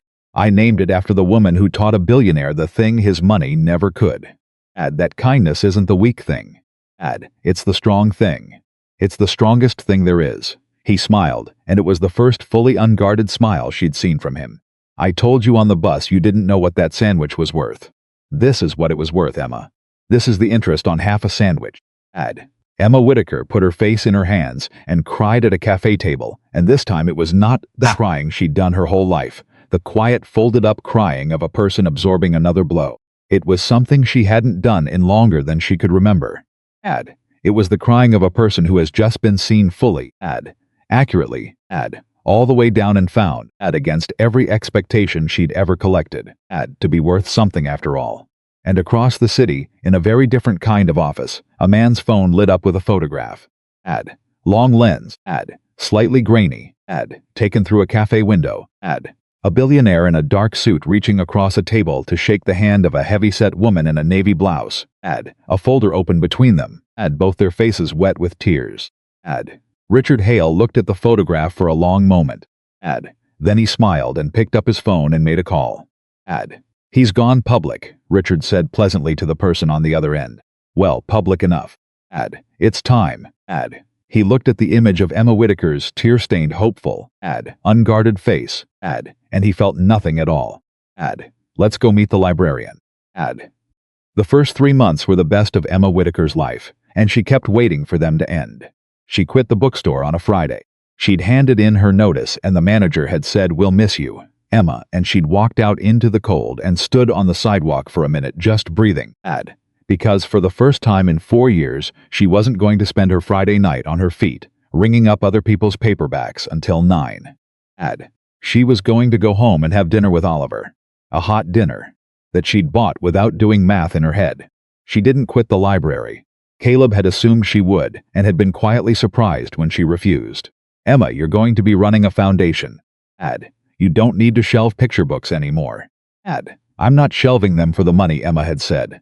I'm shelving them because a kid named Marcus is going to come in on Tuesday looking for the next book in his series. And if I'm not there, nobody's going to know it's the third one he needs and not the fourth.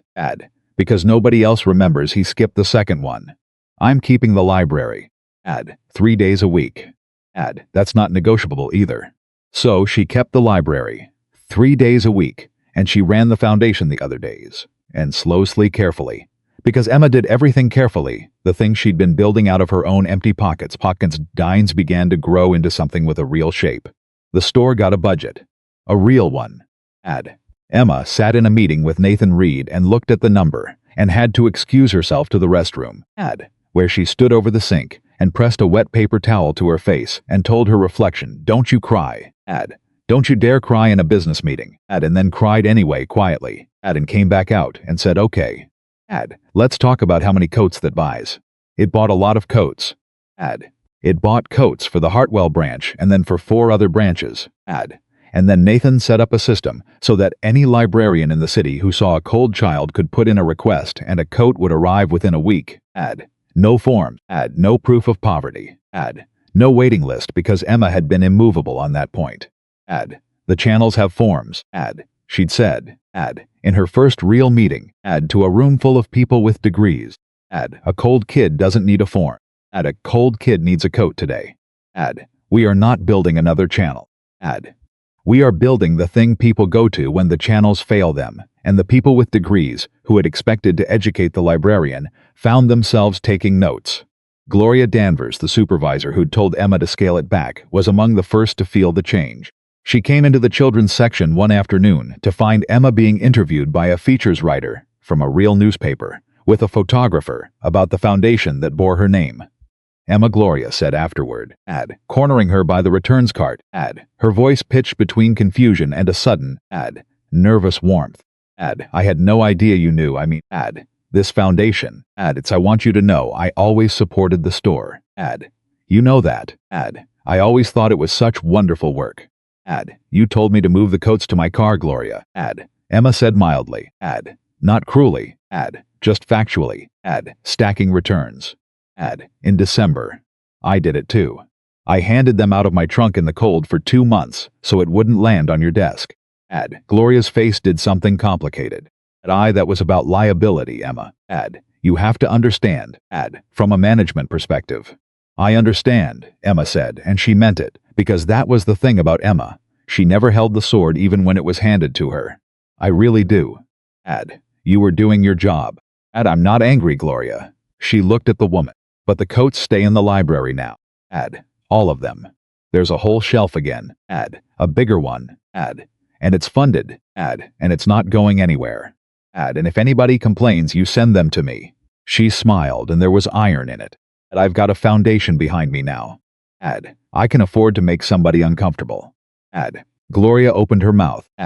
Closed it. And walked away. And Emma went back to her returns. And if she permitted herself one private moment of satisfaction, well, she'd earned it over 9 cold years.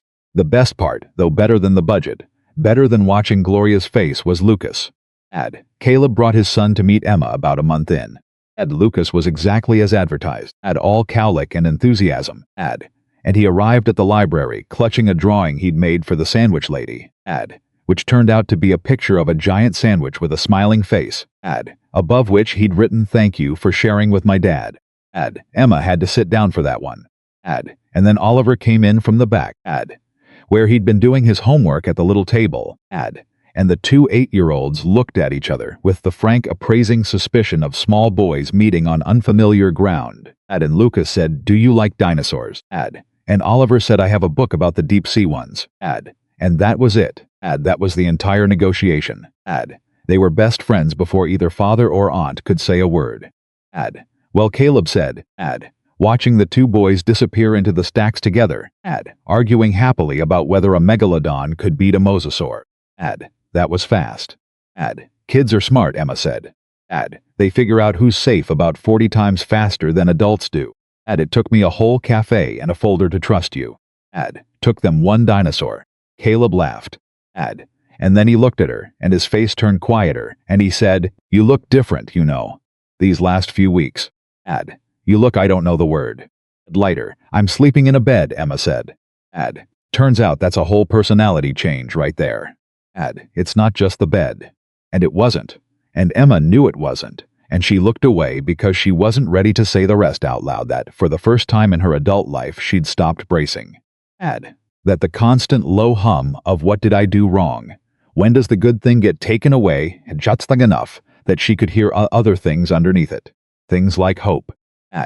Things like a future that didn't consist entirely of holding the line. Things like the way her heart did something foolish and undignified every time Caleb Morgan walked into a room. She wasn't going to think about that. She decided. He was a billionaire, and she was a fat librarian, and she'd spent enough of her life setting herself up to be hurt without volunteering for that particular kind. He'd been kind to her. He'd seen her. That was a gift she wasn't going to ruin by wanting more than she'd been given. She'd take the foundation, and the friendship, and the sight of their two boys arguing about sea monsters in the stacks, and she'd be grateful. And she wouldn't be greedy. That was the plan. The plan lasted until the storm broke. It broke on a Thursday morning, and it broke the way Caleb had warned her it might.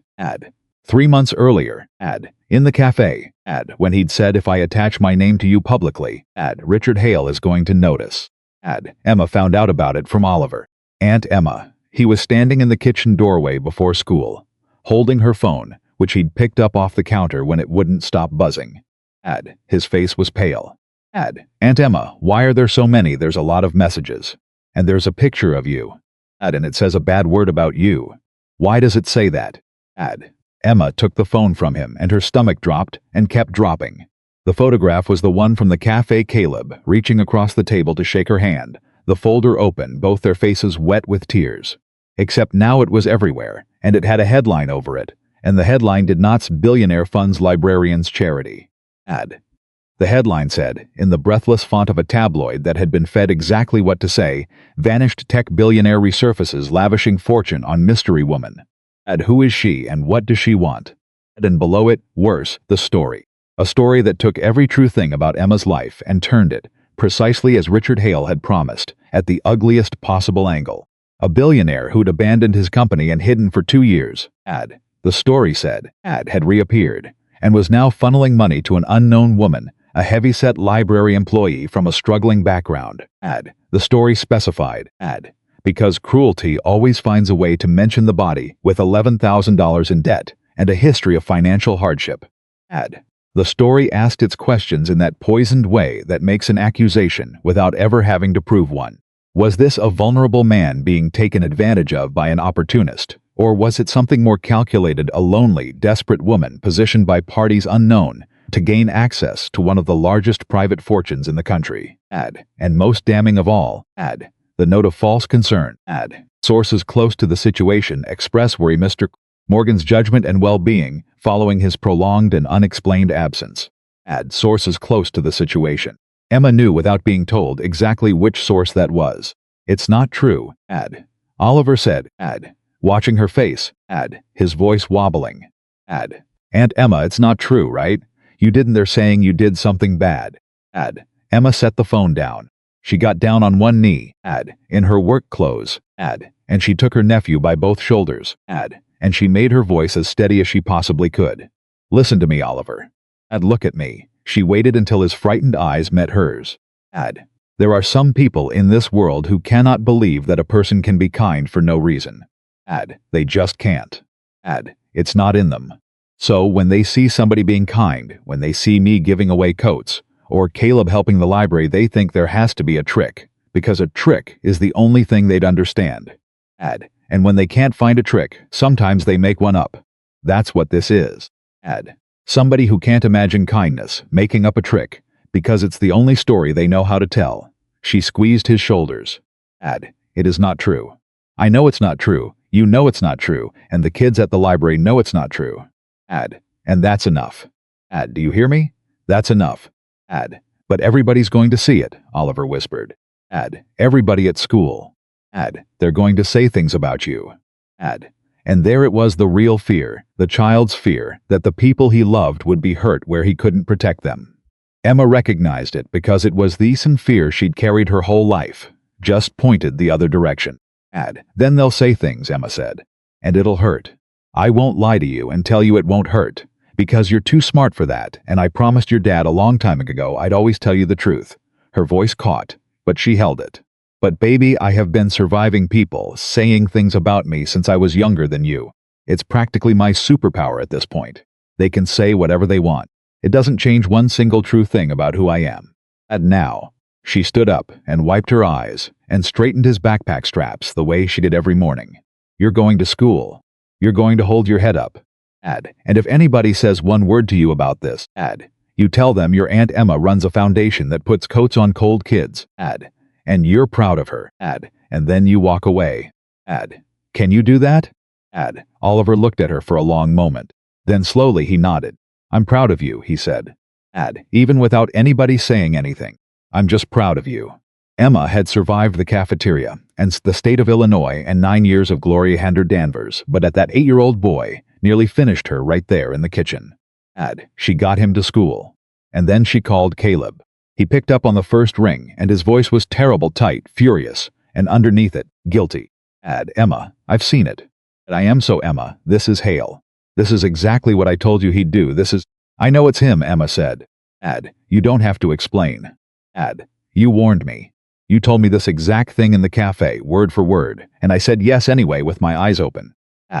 So don't you dare spend 1 second apologizing to me, Caleb Morgan, because I knew what I was signing up for and I signed anyway. She took a breath. Now tell me what he's actually trying to do. The real thing underneath the story. Because I don't think this story is really about me at all.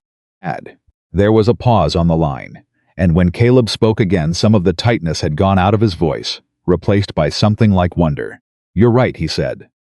It's not about you. God, even now you see it clearer than I do. It's about me. The story's designed to make me look like a man who's lost his judgment sources, worried about his well-being. You saw that line? That's the whole point. Hale still runs the company I founded, but I still own most of the shares. There's a board vote coming, a big one, about the company's future direction. If Hale can convince enough shareholders that I'm unstable, compromised, a man throwing his fortune at a stranger because he cracked up during his 2 years away, then he can consolidate control. He can make my ownership meaningless. He's not trying to hurt you, Emma. You're just the cleanest way he could find to hurt me. He's using you as the knife. Emma was quiet for a moment, absorbing this. So if I disappear, she said slowly, if I step back, quit the foundation, let you take my name off it, the knife goes away. The story falls apart. He can't say you're throwing money at a mystery woman if there's no mystery woman. Emma, no, I'm not saying I want to. I'm asking if it would protect you. Because if it would, Caleb, I'll do it. I'll walk away today. I've had things taken from me my whole life. I know how to survive losing one more.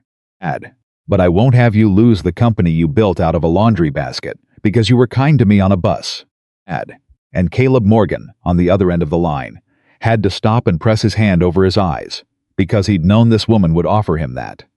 He'd known it in his bones, and knowing it didn't make it any less staggering to hear. Listen to me, he said, and his voice was very low and very clear. Are you listening? 2 years ago, I sat at a table and let Richard Hale convince me that the softest, kindest part of me was the flaw that was going to cost me everything. I believed him. I hid on buses for 2 years believing him. And then you got on one of those buses, and you tore your dinner in half, and you taught me he was wrong, that kindness isn't the weakness, it's the strength, it's the strongest thing there is. So no, Emma. No, I am not going to let him take you away from that foundation to save my company.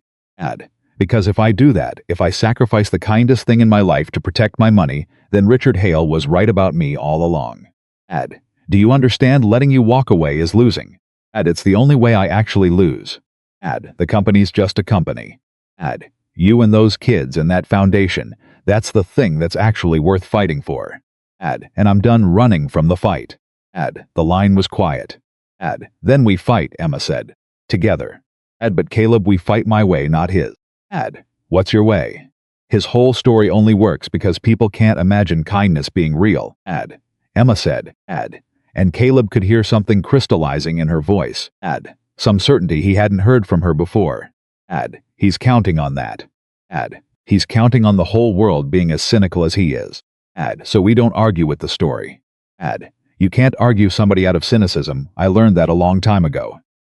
You just show them the truth so plainly, they can't pretending not to see it. She took a breath. He turned a photo of two people crying at a cafe into something ugly. So we show them the cafe. We show them the whole thing. We show them the coats and the kids and the store, and every cold child who ever read me a book to earn a backpack. We don't defend me. We just open the doors and let people look. And we let them decide for themselves whether that looks like a con, or whether that looks like what it actually is. They'll come after you personally, Caleb warned.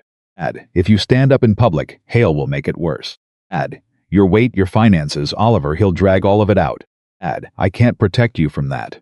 I don't need you to protect me from it, Emma said, and her voice didn't shake at all. I've been protecting myself from that my whole life. The difference is I always did it by making myself small. Standing in the back of photos. Not making waves. Trying not to be seen so nobody could say the things. She let out a breath. I'm tired of being small, Caleb. I've been small since I was 14. Let him drag it out. Let him say I'm fat and poor and in debt. It's all true. Every word. And you know what? None of it, not one single word of it, has anything to do with whether I put a coat on a cold child. He can't shame me with the truth. The only thing the truth about me proves is that I did all of this while I was fat and poor and in debt, and if anything, that makes it more true, not less. Caleb Morgan closed his eyes. In his office. Holding the phone. And he thought. There it is. There's the strongest person in Chicago, finally deciding to let the world see her. Okay, he said. Okay, we do it your way. But Emma, you're not doing it alone. Not this time.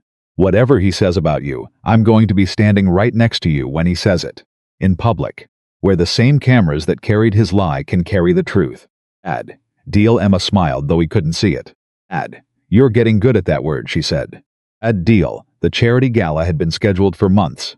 It was the foundation's first major public event, a fundraiser for a citywide literacy expansion. The kind of evening with a podium and a microphone and, crucially, press. Nathan had wanted to cancel it the moment the story broke. Emma refused. He wants me to hide, she said in the war room meeting the day before. He wants me to be too ashamed to show up. So I'm showing up. And I'm speaking. Emma, Nathan said carefully, the room is going to be full of exactly the kind of wealthy donors Hale's story is aimed at. Some of them have already pulled their pledges. You'll be walking into a room half full of people who think you're a gold digger, with press watching to see if you crack. Are you sure? No, Emma said honestly. I'm not sure of anything. I'm terrified. I've been terrified of rooms like that my whole life. She looked at Nathan and at Caleb standing beside him. But I figured something out these last few days. Being terrified and doing it anyway, that's not the same as not being scared. I don't have to stop being scared. I just have to walk in scared. I've done everything scared. I fought the state for Oliver scared. I can do this scared too. So the next night Emma Whitaker put on the navy blouse, the good one, the one she'd worn to the cafe, the one she wore to the moments that mattered, and she walked into a ballroom full of wealth and whispers, on the arm of Caleb Morgan, with her chin up and her hands shaking, and Oliver's voice in her head saying, I'm just proud of you. The whispers started the moment she entered. She heard them. That's her. That's the one. Can you believe he with her? Look at her. The old voices. The cafeteria voices. Wearing evening gowns now. But the same voices. Always the same voices. Emma felt herself start, out of 32 years of habit, to shrink. To find the back of the room. To make herself small. And then she felt Caleb's hand tighten on her arm, and she looked up, And across the ballroom she saw someone she hadn't expected. Keisha, the little girl from last winter in the summer jacket. Her mother had brought her. Nathan had invited a handful of the families, quietly, on Emma's instruction, because they should get to see this too. They built it as much as anybody. And Keisha, spotting Emma across the crowd of glittering strangers, did the single most powerful thing that happened in that ballroom all night. She let go of her mother's hand, and she ran flat out, the way only a child runs across the whole length of that room full of millionaires, and she threw her arms around Emma Whitaker's waist and buried her face in the navy blouse and said, loud enough for the nearest tables to hear, Miss Emma, you gave me my coat. And the whispering stopped. Because there is no story a cynical man can tell, no headline he can write, no angle he can find, that survives the sight of a child running the length of a ballroom to hug the woman who kept her warm. Emma knelt down right there, in her good blouse, on the ballroom floor, in front of the press and the donors and the whispers, and she hugged Keisha back, and when she stood up again, she wasn't shrinking anymore. She wasn't looking for the back of the room. She walked straight to the podium, with Caleb beside her, and she took the microphone in her shaking hands, and she looked out at the room, and she did not defend herself. She just told them the truth. A lot of you have read a story about me this week, Emma said, and I want to tell you something about that story. Almost everything in it is true. I do have $11,000 in medical debt. I did sleep on a couch for 4 years so my nephew could have a bed. I am, as the article was so careful to mention, a heavy-set woman from a struggling background. A ripple went through the room. All true. I'm not going to stand up here and deny the true things. I've spent my whole life around people who wanted me to be ashamed of exactly those things. And I'm done being ashamed of them, because that little girl who just hugged me, she found Keisha in the crowd. That little girl doesn't care about any of it. She cares that she was warm last winter. And that's the only part of this whole story that has ever actually mattered. The room was silent. The story asked what I want. Emma went on. And her voice was steadier now. Growing into itself. So let me just tell you. It's not a secret. I want a coat on every cold child in this city. I want a book in every hand that reaches for one. I want a warm library for every kid who's got nowhere else that's warm. That's what I want. That's the whole conspiracy. That's the sinister plot. She let out a breath that was almost a laugh. There are people in this world who cannot believe a person can be kind without an angle. I feel sorry for those people, I do. Because they're going to go their whole lives, never once trusting the best thing about their fellow human beings. But I refuse to build my life around their imagination. I'd rather build it around hers. She pointed to Keisha. And I'd rather trust the man who found me. Not because I have anything to give him. But because I gave him something once when I thought he had nothing half a sandwich. On a bus. On the worst night of a very hard year. And he never forgot it. That's the whole story. That's the entire thing. A sandwich. And a coat. And a room full of people deciding. Right now, tonight. Whether they still believe kindness is real. She set down the microphone. And after a moment of absolute silence, Keisha's mother started clapping. And then Keisha. And then Nathan. And then, one by one and then all at once, the ballroom full of millionaires who had come to whisper rose to their feet. And the applause rolled up toward the podium like a tide. And the press cameras that Richard Hale had counted on to carry his lie carried instead the sight of a heavy-set librarian in a navy blouse. Standing tall. Being believed. Across the city. Richard Hale watched it on a live feed. And set down his glass very carefully. And did not smile. Because he had made exactly one mistake. The same mistake he'd made his whole life. The same mistake he'd made with Caleb 2 years before. He had believed that kindness was a door you left open. He had never once, in 61 years, considered that it might be a wall you couldn't get through. The video of Emma's speech was online within the hour, and by morning it had been watched more times than Richard Hale's entire carefully planted story had been read. Nathan called it going viral. And Emma had to have him explain what that meant. And when he told her the number of times a clip of a little girl running across a ballroom to hug her had been shared. She had to sit down on her couch, her real couch now, in a slightly bigger apartment. with a real bed in a real bedroom down the hall, and she just breathed for a while. They believe me, she said. The strangers. They actually believe me. They don't just believe you, Nathan said. Emma, the pledges hail scared off, they're all back. And more with them. People who never heard of the foundation a week ago are calling to give. The story tried to make you a scandal, and instead it made you, he searched for the word, it made you undeniable. But Emma wasn't thinking about the pledges. She was thinking about the man who'd tried to bury her. And she was thinking about the thing Caleb had told her in the war room, that the whole attack had never really been about her at all. That she'd only ever been the knife Hale was using to cut at Caleb. And that the true target, the thing Hale actually wanted, was still sitting out there unresolved. The board vote. The company Caleb had built out of a laundry basket. Nathan, she said. The speech was nice. But it doesn't fix Caleb's real problem, does it? Hale still got his board vote. He's still trying to take the company. All I did was make his story look bad. I didn't stop the actual thing. There was a pause. No, Nathan admitted. You didn't stop the actual thing. But Emma, you might have done something better. You might have given Caleb the thing he needed to stop it himself. She didn't understand what he meant. Not until 2 days later, when Caleb asked her to come to a meeting. Not a foundation meeting. A different kind of meeting. In a different kind of building, a glass tower downtown with Caleb's own name etched into the stone above the doors. A building Emma had walked past 100 times in her life, without ever once imagining she'd walk into it. She stood in the lobby in her navy blouse, feeling exactly as out of place as she'd always felt in rooms like that. And then Caleb came down to meet her personally, and took her arm, and walked her past the security desk like she belonged there, because as far as he was concerned, she did. I don't understand why I'm here, Emma said in the elevator. This is your company. Your board. This is the fight you told me was too big for the foundation. What do you need me for? I don't know anything about shareholders. You're not here for the shareholders, Caleb said. The elevator climbed. You're here because I'm about to walk into a room and face the man who took my life apart, and I decided I don't want to do it alone. I did it alone last time. I sat at that table 2 years ago with nobody in my corner, and I let him convince me I was weak. I'm not doing it alone this time. That's all. You don't have to say a word. His jaw worked. I just need to be able to look over and see the person who reminded me what I actually am. Emma didn't say anything.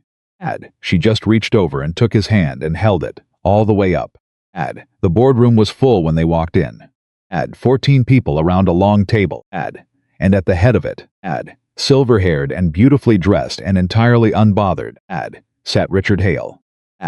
He rose when Caleb entered, with the easy grace of a man who had never once in his life doubted his welcome anywhere.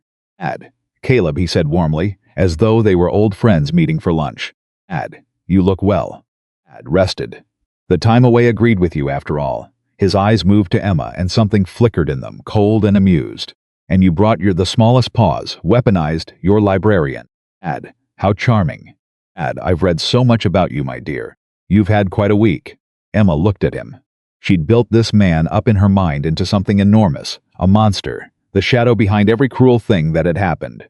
And here he was, an ordinary older man in an expensive suit, and the thing that struck her most, looking at him, was not fear. It was a kind of pity, so sudden and so total it surprised her. You're the one who wrote the story, she said. It wasn't an accusation. It was almost gentle. The one about me. The coats and the debt. That was you. I don't know what you mean, Richard said smoothly. You do, though. Emma tilted her head, studying him the way she studied a child who was acting out because something underneath hurt. You know what the strangest part is? I've been trying to be angry at you for a week. I really have. You said awful things about me to the whole city. You tried to make my whole life into something dirty. She paused. And I can't do it. I can't get angry at you.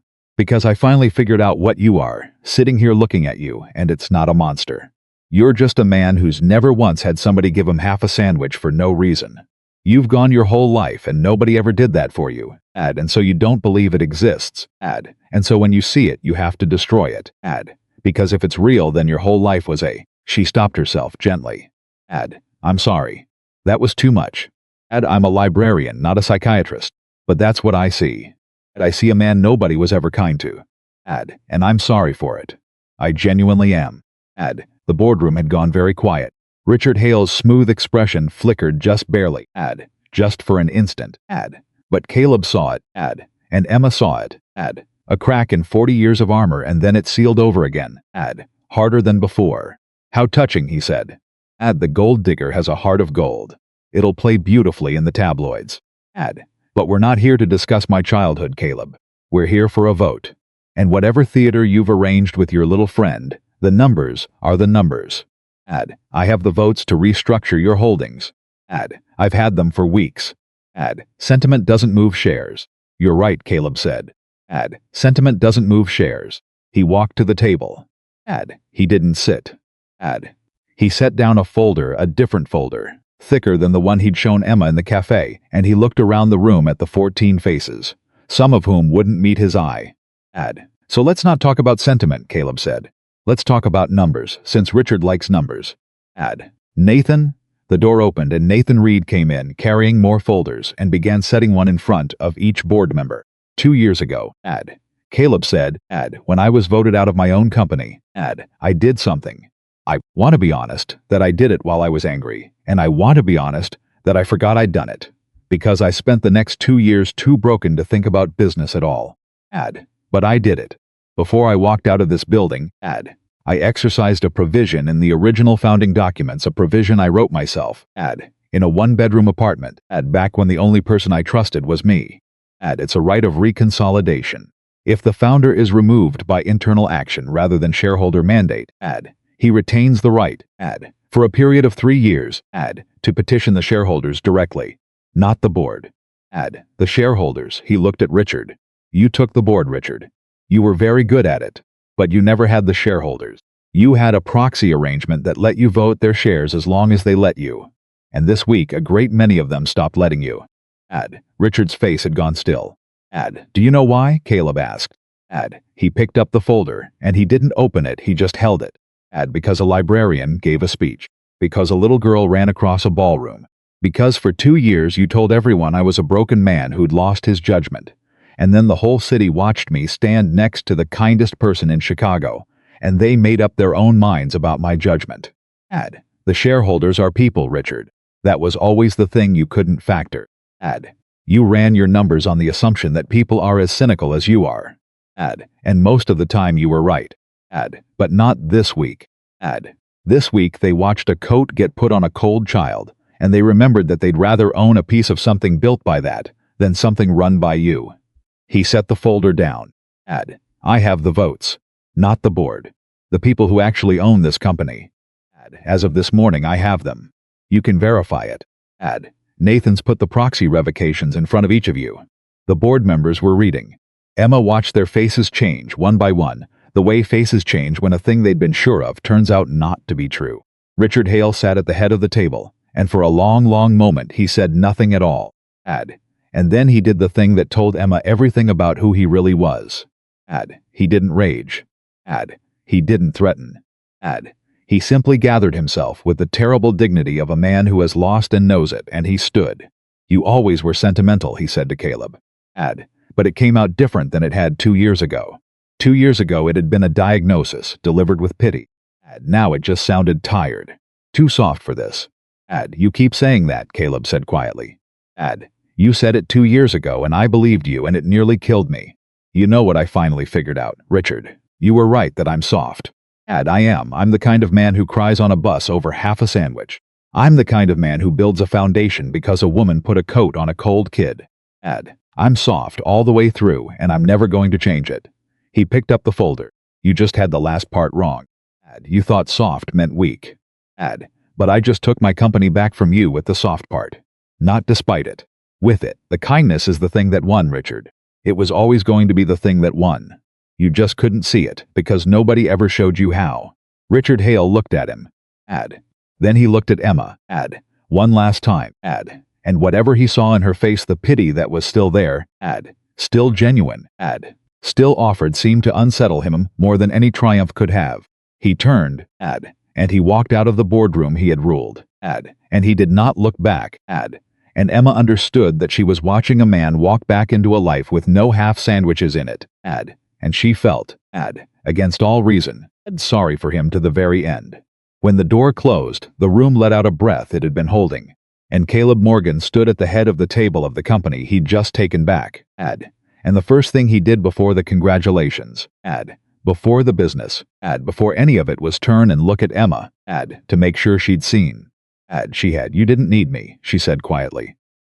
"You had the votes all along. You could have done that whole thing without me sitting here." "I had the votes because of you," Caleb said. "The shareholders didn't come back for me, Emma. They came back for what they saw when I stood next to you. You didn't watch me win my company back. You're the reason there was a company left to win." He shook his head slowly. "Half a sandwich. I keep telling you. You have no idea what it was worth." The months that followed were the ones Emma had stopped believing were possible for people like her. The foundation grew past the city, past the state, into something with a map on the wall and pins in it that kept multiplying. The store became the model for a program in 40 libraries and then 200, and everywhere it went it kept Emma's two rules, the two she'd made non-negotiable in the cafe. No child ever felt it as charity, and every coat was earned with a story. Emma testified once, to a state committee, about childhood literacy, and she wore the navy blouse, and she was terrified the whole time, and she did it anyway, because she'd learned that terrified and anyway was just how brave people actually operated. She kept the library. 3 days a week still, and Gloria Danvers had long since stopped saying anything about it. Marcus finished his series and started another. Emma was there for all of it. And the thing she'd decided not to think about, the foolish, undignified thing her heart did when Caleb walked into a room, turned out to be a thing she didn't get to decide about after all. It happened slowly, the way the truest things do. It happened over foundation meetings that ran long because neither of them wanted to leave, and over dinners where their two boys argued about sea monsters, and over 100 small moments where Emma would say something, and Caleb would look at her like she'd handed him the answer to a question he'd been carrying for years. It happened the day she caught him watching her across a room full of donors, and realized he wasn't looking at her the way people had always looked at her, measuring, judging, calculating her size before her heart. He was looking at her the way you look at the one warm window in a dark street. "I have to tell you something," Caleb said her one evening on a bus. He'd insisted on the bus. The number 22, in fact he took it now sometimes, on purpose, because he said it kept him honest. And I've been scared to say it, which, you'll appreciate the irony, given how much grief I gave you about being scared to speak up. I appreciate all your ironies, Emma said. What is it? Caleb took a breath. "The night we met, I asked you if you could forgive a person for hiding something because they were scared. And you said yes. And I've been hiding something again, Emma, for months now, for the exact same reason, because I was scared of your face changing. Scared you'd look at me and see a billionaire making a fool of himself, or worse, that you'd think I was, that this was pity, or gratitude, or anything except the true thing." Emma had gone very still. "I'm in love with you," Caleb said. "I have been since about the second stop after you got off this bus the first time. Not because you gave me a sandwich, because of who you were when you gave it to me. Because you're the strongest person I've ever met and you don't know it, and I've spent months wanting nothing in the world so much as to stand next to you while you find it out." He swallowed.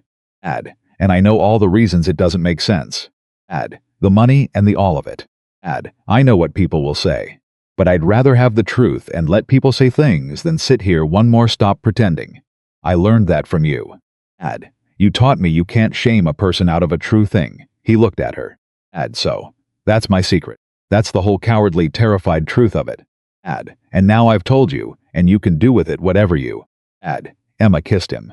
On a city bus, in her navy blouse, with the lights of the shuttered storefronts smearing past the frosted windows exactly the way they had the first night.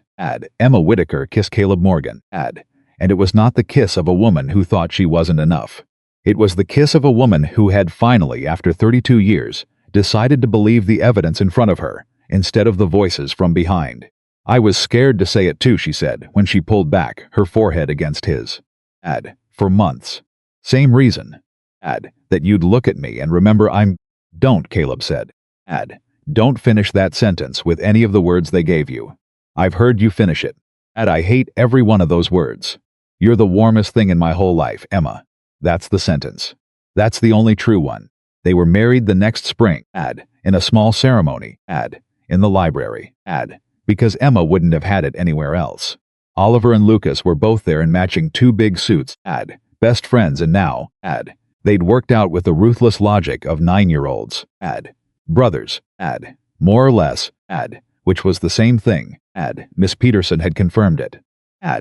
Keisha came, in a coat she didn't need in spring but wore anyway, because it was her favorite thing she owned. Nathan cried and pretended he hadn't.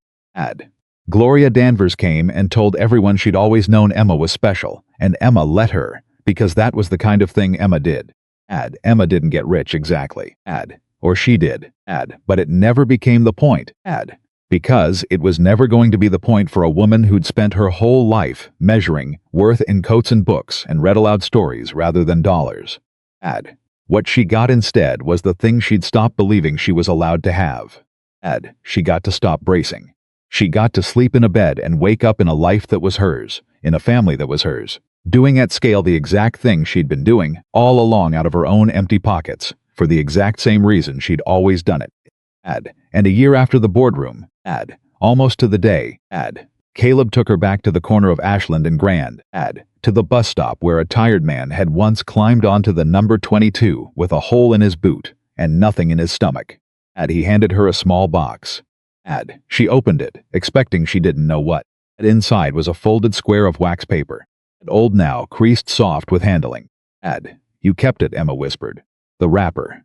From the sandwich. You kept it this whole time. I've had it in my pocket since that night, Caleb said. Through everything.